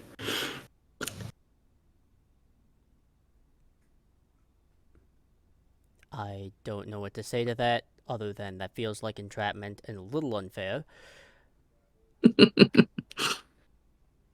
But you are a commanding officer, and I do know duties can be overwhelming.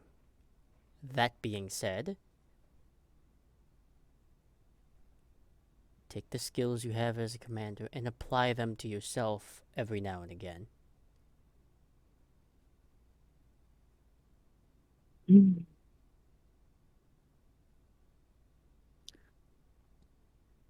I will try.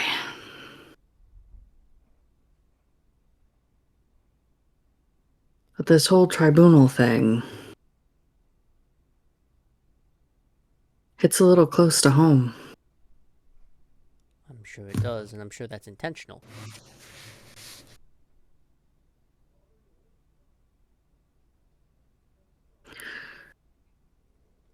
While it may not be looking good for Starfleet, I do trust Pride is doing what she feels is best for us all. This really shouldn't have stayed under the rug as long as it has.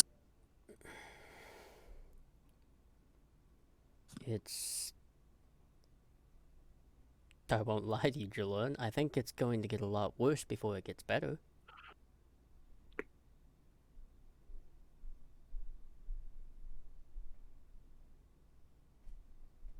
What's that old cliche again? It's darkest right before the dawn. Something like that.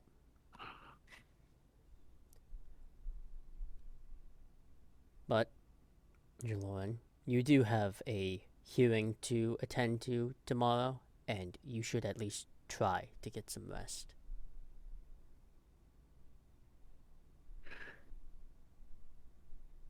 You'll be here in person by then, yeah? As long as no engineering trouble happens, I believe so.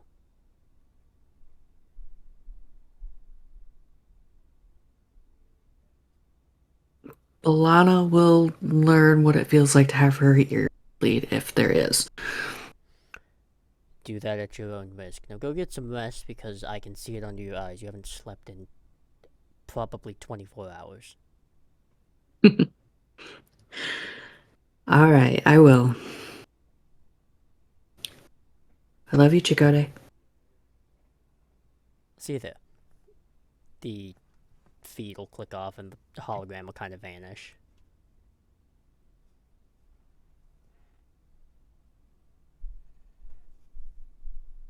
As the hours tick on and all of you have reconvened at the United Federation of Planet headquarters, and it is just as imposing as it has ever been. Probably more so because now you know what you're bracing for.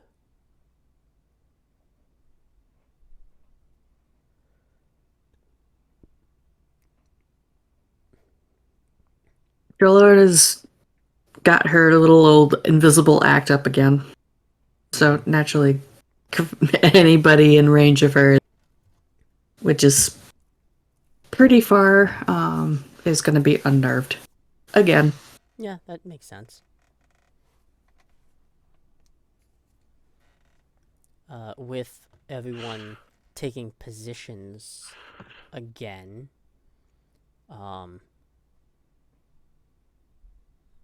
Pride starts off pretty strong by actually having Admiral Mahil come to the podium first.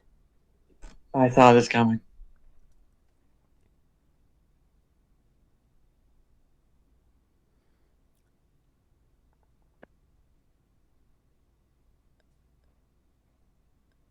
Mahil, would you be so kind as to tell us your Starfleet records and accomplishments? She'll begin listing them off before Pride will stop her. And this one here, this is one of your records that you failed to mention just now. Operation Twin Sword? That was a while ago. But yes, I did sign off on that.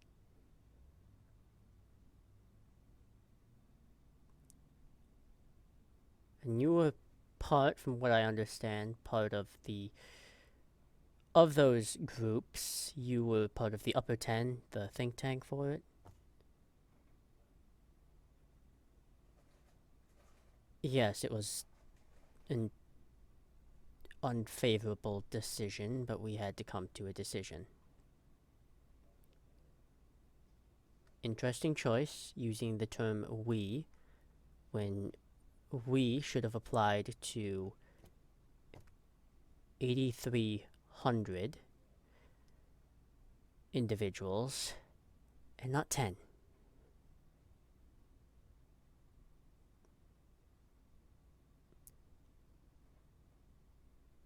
Counselor, I understand that you have a job to do, but I am, as a admiral, I have duties that I had to do. Here, Mihil, given your recent apparent transgressions between hiding files and choosing undesirable actions that are not reflective of Starfleet or the Federation of Planets, as far as I'm concerned, your rank holds no bearing here. So, Miss Mahil, please continue.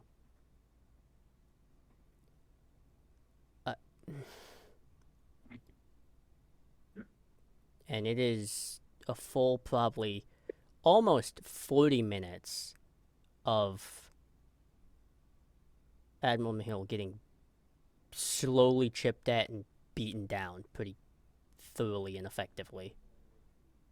For you, Leora, this is some terrifying, questioning. It's constantly chipping away at armor. Yeah, I don't think Leora's ever seen their mom taken apart like this before. They're not angry at Pride for doing it, but they are kind of defensive of their mom, but they're not angry at Pride for doing it because it's Pride's job to do this. So it's like, of course Pride's gonna do that. But they're just like, Mom, don't be you. They are just thinking in their head, Mom, don't be you right now. Don't be you.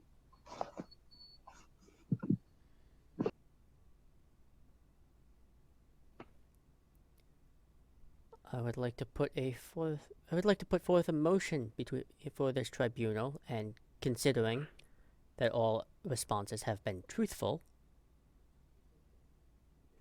keep in mind my proposal is a lighter sentence than what I would traditionally suggest for the foreseeable future for transgressions against the Genetic Modification Acts and similar treaties that have been broken.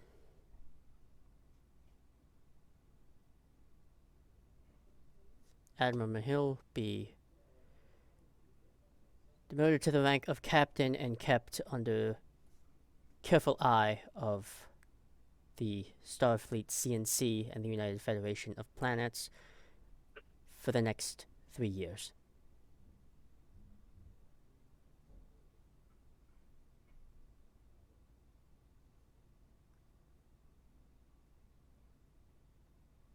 I will need nothing else from you. Mihail, you are free to sit and continue observing or dismiss yourself for the remainder of this hearing.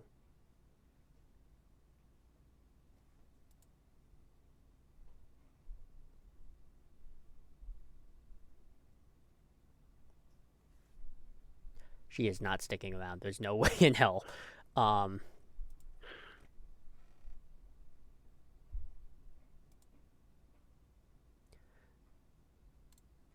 But as that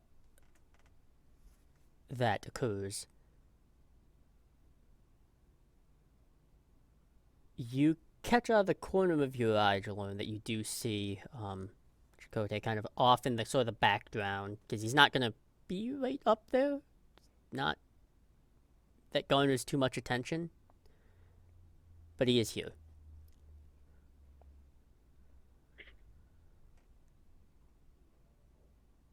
Like he'd be able to tell that it's like this would be the first time he's ever felt her doing her invisible thing. Mm-hmm. But he definitely would get a little tendril from her. Then it's like acknowledging that she spotted him, letting him know that she's aware that he's there.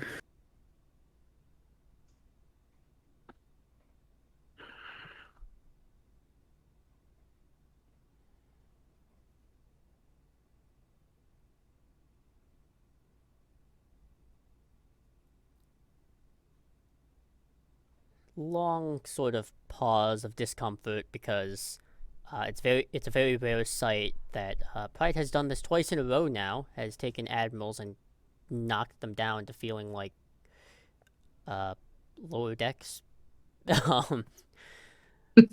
But she turns once again to you, Jalorn. Kind of, her face is very almost battle hardened. She doesn't even say anything, she kind of just gestures to the podium at this point.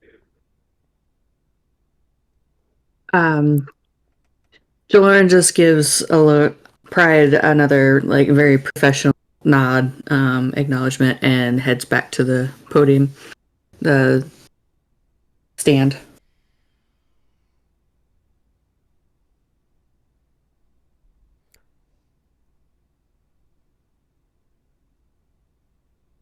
Commander, do you trust your team's actions implicitly and without reserve? I do.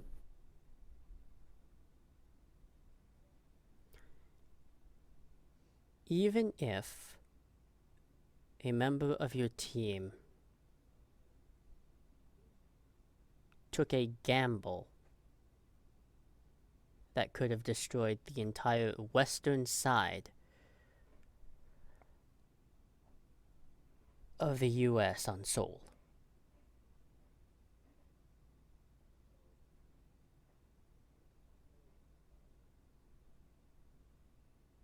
Even then, I trust their judgment.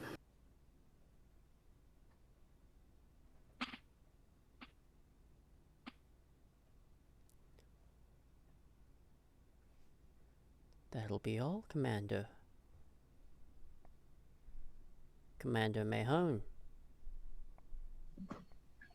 Lyra will walk up and just sit and take the seat. Perfectly calm.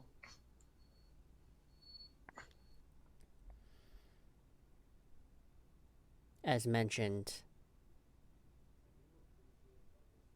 do you believe you took the correct actions with such a risky gamble, Commander? Yes. Would it be fair to say, Commander, that luck played a heavy factor?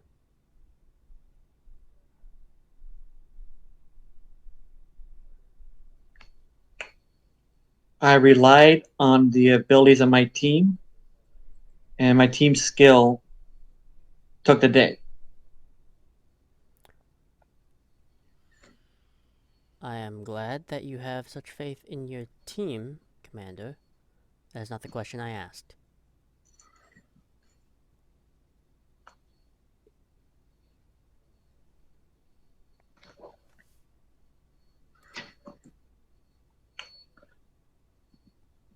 No, I don't think luck had anything to do with it.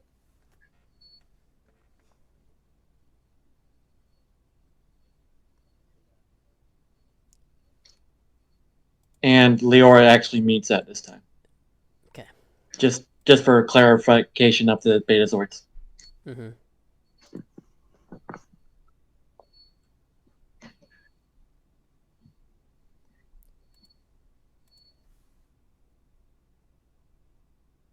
Hmm.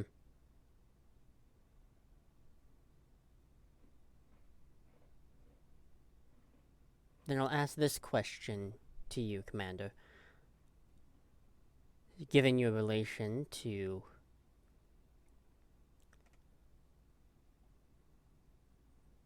I will show them the respect of rank until such the tribunal comes to a decision.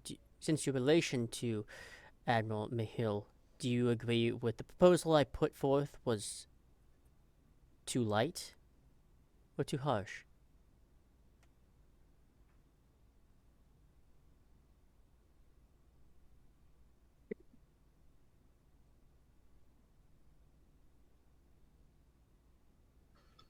I am not well versed in all the laws, so I cannot make that. I cannot make an accurate assessment of that. I'm not a JAG officer.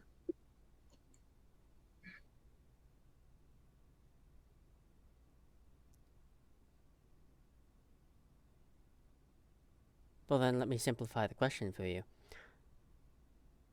Do you believe they should be held accountable for their actions, past and current?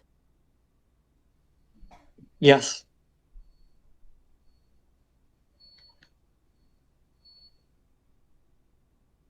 Well then.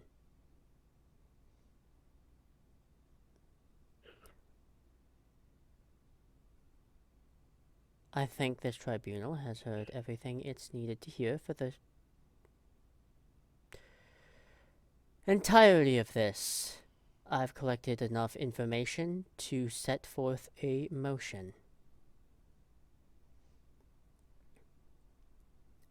If the Madrid intelligence team wishes to continue this, they can voice their own opinions. However, my suggestion is this: that we conclude this hearing as everything has been gathered and people must make their own decisions, and they will come to their own decisions whether or not we enforce them or not. So, there is that. Instead, I propose that the Madrid field office team is kept under United Federation's observation for a year's time to determine whether or not the Madrid field office, as well as the entire intelligence branch, needs to be managed as it is or heavily overhauled. On top of that, I would like to put forth one final motion.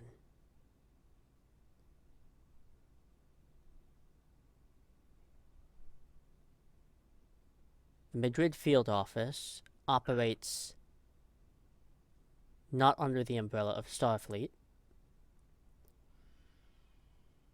but the United Federation of Planets instead.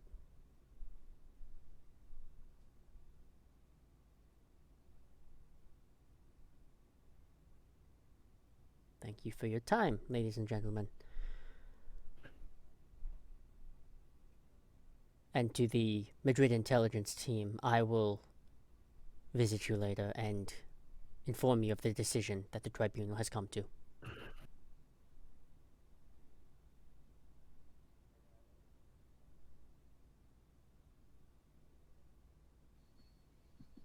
Pride gets another professional nod from Jaloran. Liara nods and gets up to leave. Kana does the same.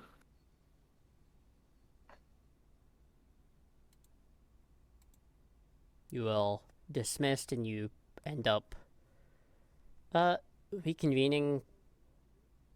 I'll say after a brief period, you can all choose to stay in Paris or go back to Madrid and like hang out somewhere else that isn't that area.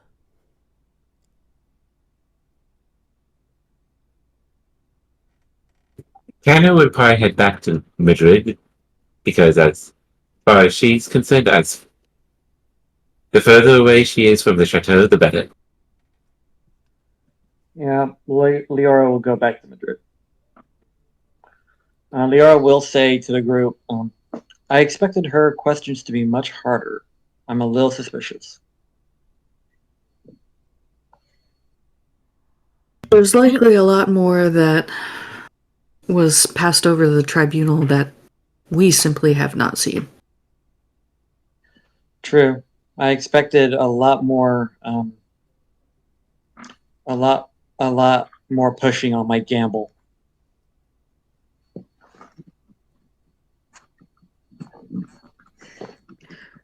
Well, I imagine they have a lot of work to do with my 25-page deposition that I had to hand over.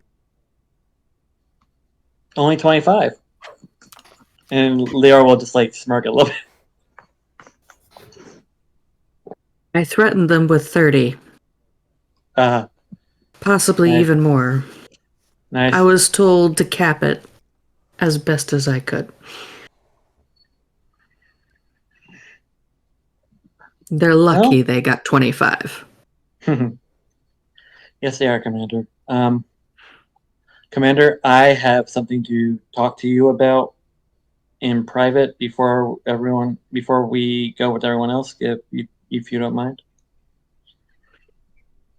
I won't be going with everyone else, but she gestures over to a spot off to the side that's semi-private, or like mostly private as one can get in this building. So I'm gonna put this in my report later, but my mom told me that she had been looking into one of our missions, the one with the multidimensional beings. Apparently, she found a ship that had decades ago encountered such things, and according to her, the readings that happened to my ship, and when Liara is referring to my ship, she's referring to Kadan's ship. My ship are of similar readings. It seems the multidimensional beings attacked my ship.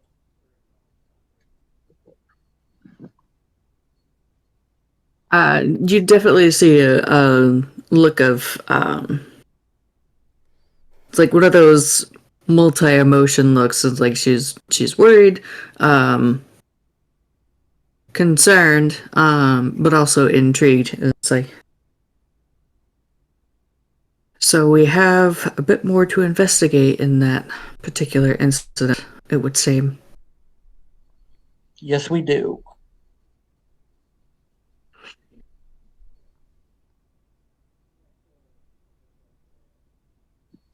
I want to know why these people attack my people.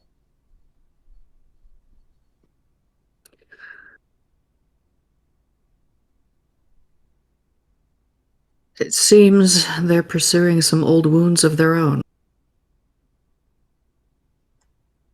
Seems that way. We'll certainly have to dig into this more thoroughly. Yeah. After we get the tribunal's decisions, I'm gonna be all over it. All right. So, the vast majority of you heading back to Madrid. As all of you are kind of heading back to it, Mira, there is a moment kind of reflecting in terms of recent events. That chateau, it felt familiar to you to some degree. Looking back on it, like a memory hidden behind a wall. And there's just, it's hard to understand where that came from, but there is a sense of familiarity with that sort of, at least, building layout. But it looks newer in terms of, that chateau looks modern tech. The one that's sitting in your memory feels older. That's just a little tidbit that kind of happens as you're heading back to Madrid. Interesting. Mira, actually, if that is the case, Mira, well, as long as she wasn't stopped, she took pictures, not of personal, like, Mm-hmm. belongings, of course, nothing that would compromise or make the people who live in the chateau uncomfortable, but took pictures of the spaces that she felt most, you know, sort of that weird connection with. Okay. And she kept them just in case.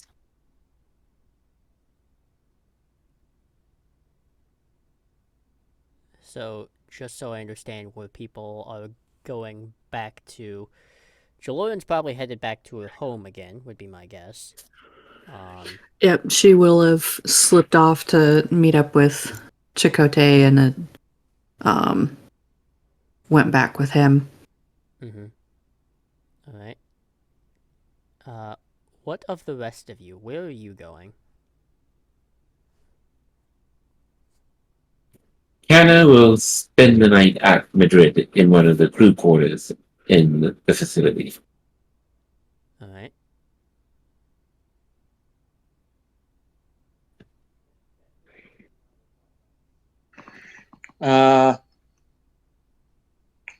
Liara's gonna ask Vivica if she's free, and if she is, spend time with her. And if not, she'll probably be in her apartment building a ridiculous amount of models. Vivica will be free Wait, hold later, on. but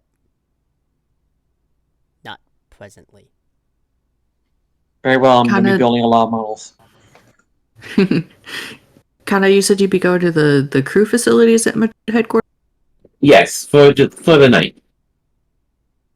In the last couple, it's like since Kana's being incorporated into the team, Jaloran would have definitely set aside time to get Kana set up whenever. Mm-hmm. Normally, she would stay at the chateau because it's just like a quick transporter hop to Madrid. But given the events, she does not want to stay alone in the chateau. Yeah, that feels like that would be an awkward conversation inbound. Indeed. Yeah, but it's like as part of a perk of being on the team, everyone has their own apartment by headquarters in Madrid. Ah, okay. So Jaloran would have taken time to ensure that Kana had her apartment nearby Madrid headquarters, rather than having you stay in the facilities. Then that is what Kana would do: would go to her apartment in Madrid instead of the headquarters. Alright. Can we be neighbors? Yes, absolutely. Cool. Aww. Well, Mira probably took like about a small walk around Paris, just trying to see if you said the layout, but she can walk into the fancy houses around Paris. So she kind of walks just around some of the houses that look familiar, not familiar, similar. Yeah. And after about like 2-3 hours of doing that, she's going back home. She's super tired, a little stressed, and she really needs to think. Okay. As all of you kind of probably at this point, you all realize how actually exhausted you are. I mean, it only took place over the course of about 2 days, but those 2 days, looking back on it, probably felt like a lifetime. And so you all kind of take rests and stuff. That following morning, you were all summoned to the Seoul Atlantic Field Office, or the Safe House. Not by Jaloran, but by Pride.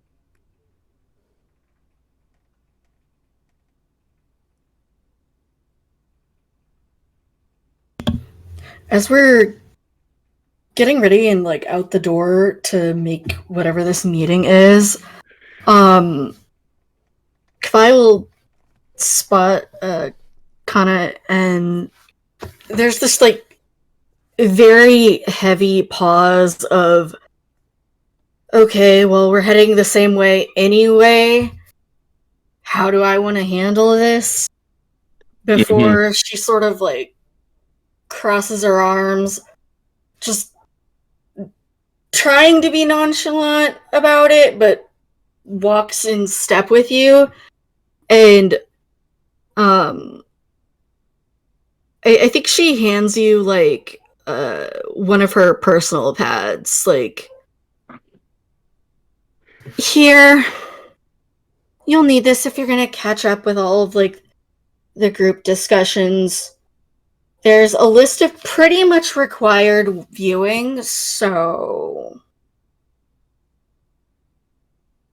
And by viewing, you mean like various things?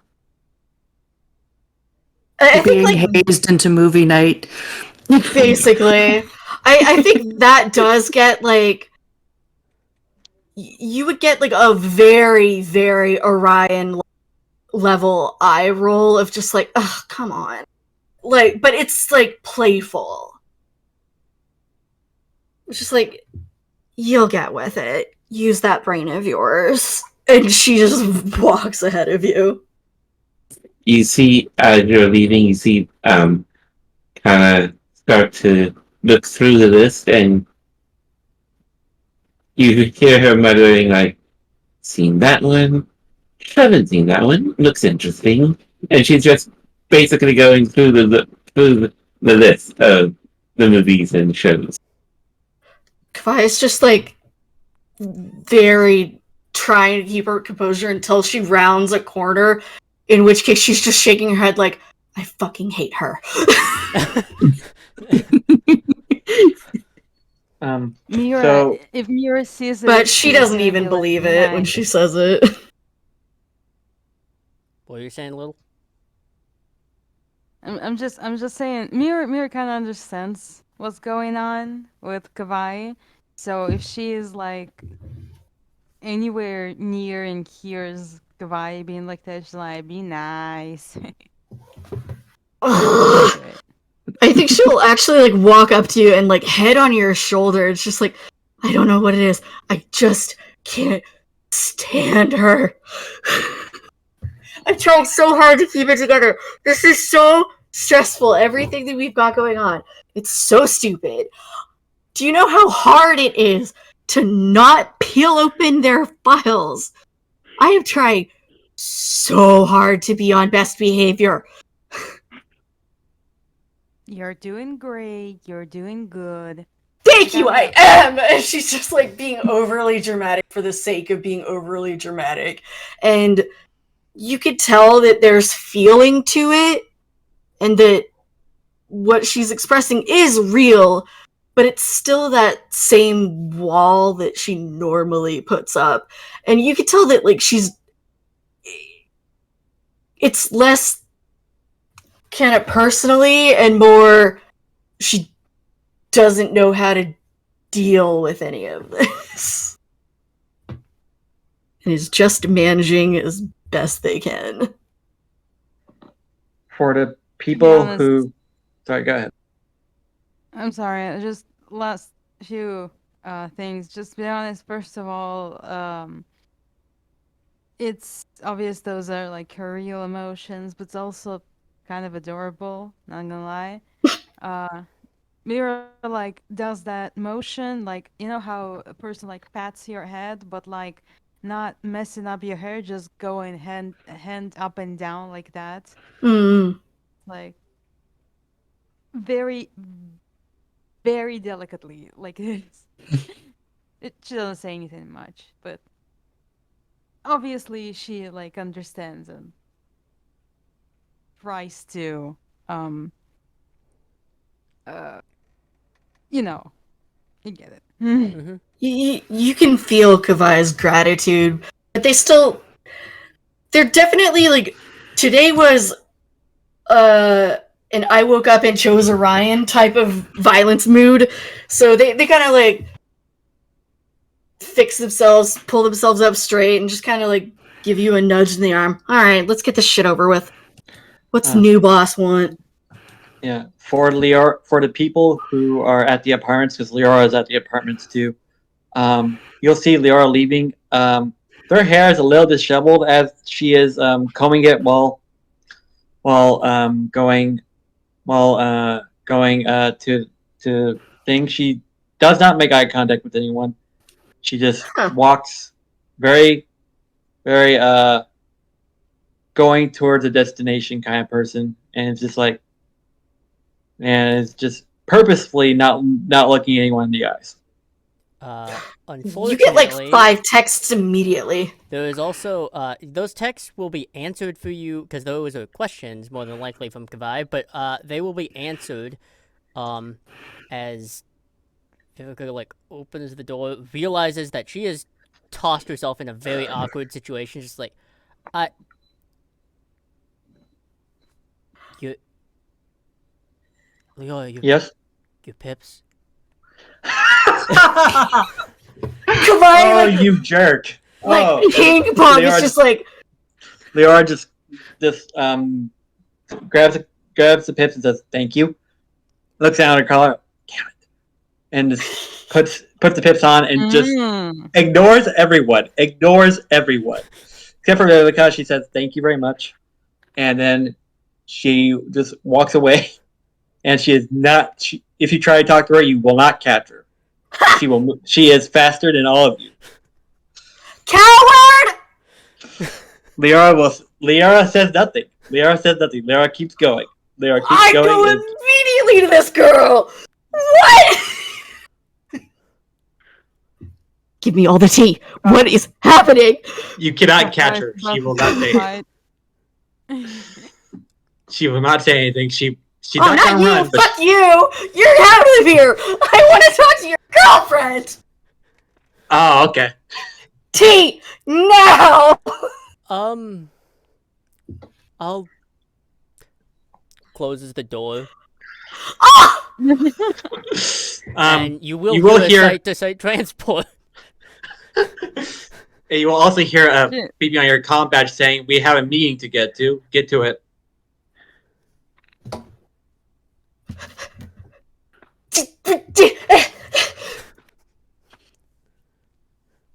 Kavai's head hurts. But also they're so invested. And a little heart. You get to the Seoul Atlantic field office, and I think given how everything has happened, I'm pretty sure Jaloran made it there first. Yeah, she's down in the lobby or like in one of the areas talking to Chakotay. Given the speed she was moving at, Liara is second. Yep. And you get Leora gets the unnerving identical eyebrow quirks as they zero in on like slightly askew pips. Leora will not look at you. Leora's just like, nope, not dealing with this right now. I'm not dealing with this right You're- now. You cannot avoid this conversation for this long. Watch me. There is, I mean, I think for you, Jaloran, everything speaks for yourselves when the rest of your team full on like, I swear, probably like Scooby Doo's around the freaking door.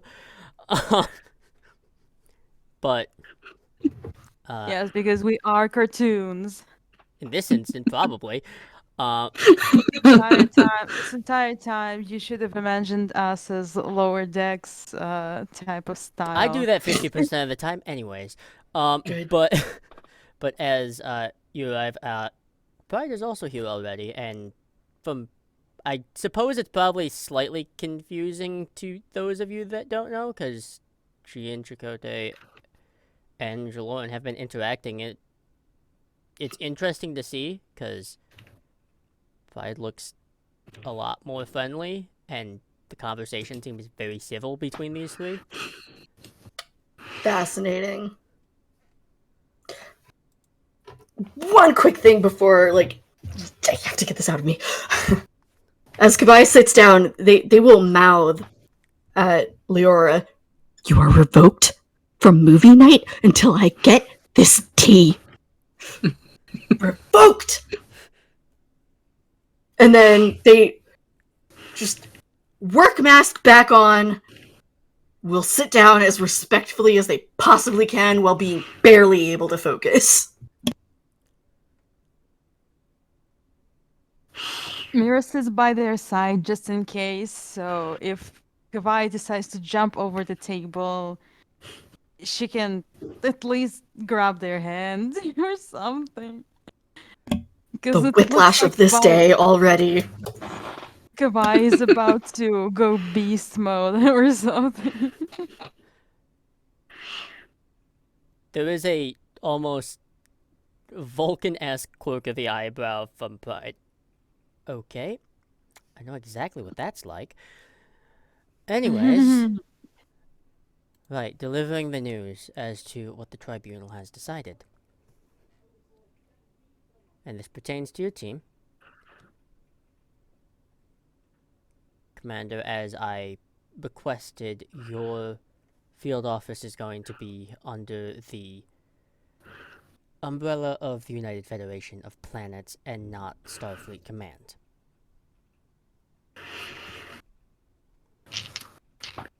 Not surprised there.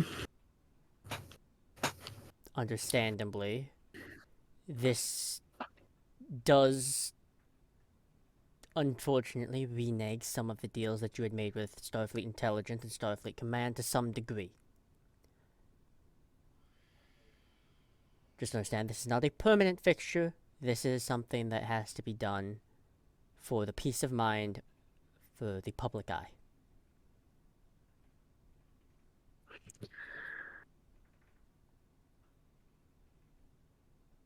Give some, take some. Eventually, the waves will even out. For your XO, who has pips in a new triangle pattern. Damn it, Joe. It's the latest fashion, what can I say? Kabai fucking loses it. It's just like, oh my god! Leora just very calmly rearranges her pips as if she's not affected at all. You're going to say about me? Yes, given your record and augmentation, I encouraged, behind closed doors, that the tribunal look at both aspects. Thankfully, you are not barred from promotions or anything of the like of that. However, in terms of advancements, and I realize that this is not fair, you will just have to work slightly harder than most officers would. They are shrugs. I already work hard in most officers. That's really not much of a issue. I got it. Thank you, though.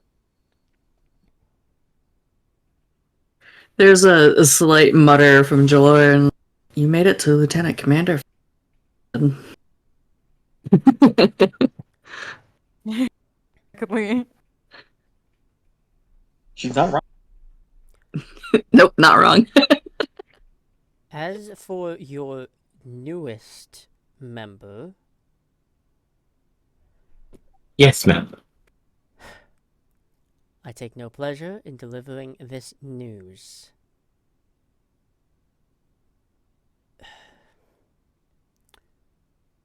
While you will be part of the Seoul Atlantic Field Office and its intelligence team being under the umbrella of the Federation, you will not be considered a full-fledged member. Instead, you will be considered something in between because of your diplomatic relations. You will be considered as such as official title a liaison officer between a diplomatic corps and intelligence. Hannah gives her a very brief, not quite a glare, not quite a hard stare. Did my father put you up to this? Oh shit. No. Good, because I would have to have words with him if he did. Your mother did. And you see, if this was a different show, it would be the same as Jed Bartlett in The West Wing start to bang his head against the desk. And you hear an audible groan from Hannah. Yeah, the first reaction from Jalord is just to pinch the bridge of her. She's not quite groaning, but like the look on her face is like, oh, great. This is not a permanent fixture for all of you. This is for one standard Soul year. Be on your best behavior, and you won't encounter any problems. That gets a resigned nod from Jalord. That would depend on the universe being on its best behavior sometimes, too. That. Because I am a friend of the commander's, I'm going to do you a favor and encourage that you do not say something like that to your oversight.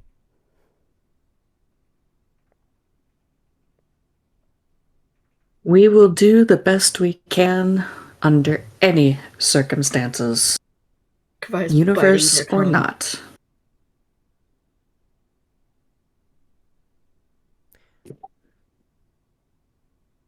And I apologize, Commander. I know this isn't exactly how you wanted things to play out, but given everything that's happened, this is the best I can offer.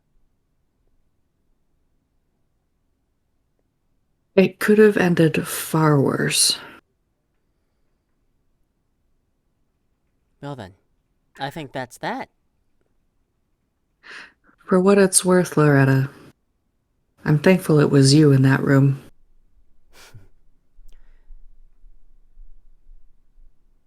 There was a talk of someone who would have been more difficult.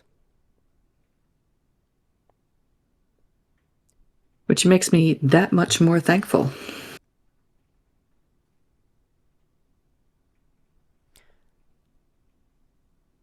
For the time being, readjust yourselves, learn who your friends are and who they aren't, and Leora will interrupt her and say, what about your proposal for my mom?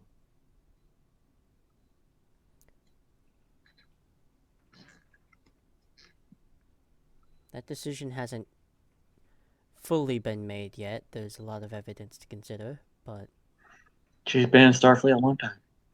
I would say if she is 100% cooperative, which I don't expect, she could get off light and be demoted to fleet captain and not just a captain.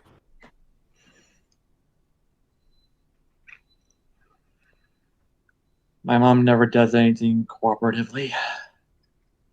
However, the tribunal If she's is If put- she's smart, she'll cooperate enough not to get herself drummed out entirely.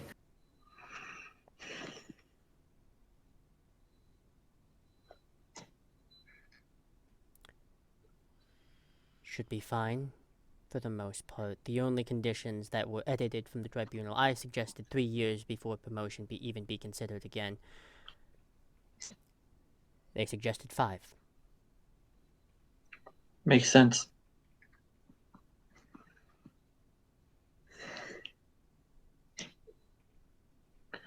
Thank you, ma'am.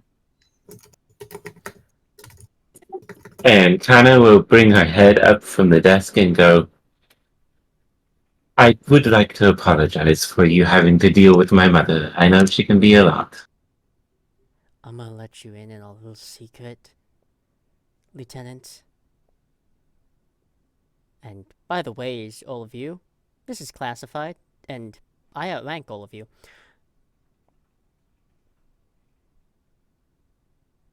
I am equally matched in personality. Comes with territory. That elicits a feral grin from Jaloran because she's precisely what Pride is talking about. I hate not knowing what Make people me are talking about. You guys make me happy that I grew up without a mother. Wow, that's a very depressing thing to say. By the way, Jaloran, before I go, and she'll drop something off on the desk, which is a little square box, and because I know you haven't actually gotten new strings for it.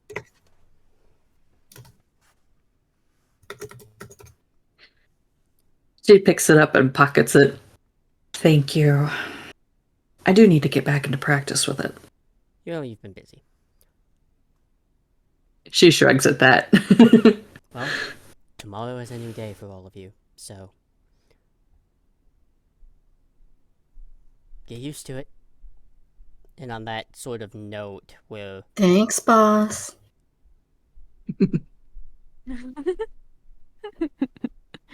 ignoring that, but as she What? takes off, she is leaving you now with a very much changed Madrid field office, because your situation has changed drastically. But that is for all of you to reflect on in the finale. So that is the end of our episode.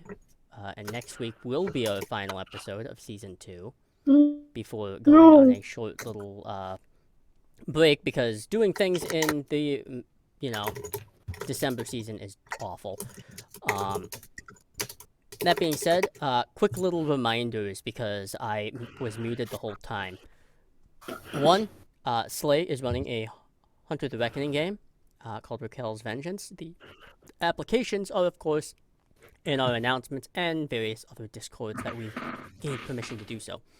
And on my Twitter. Yep. And on top of that, of course, Silver does Pokemon streams or Mario or whatever. Please go see them when I'm not doing anything. And by not doing anything, I mean not being live, because I'm never not doing something, because I'm a crazy person. On top of that, take a look into the whole tabletop potluck or the Pokemon Dawn Bright. That is something that is available to apply for my current cast, and as well as any of you out there who may be watching this. And of course, Little's whole little web series that they are doing. Check that out as well.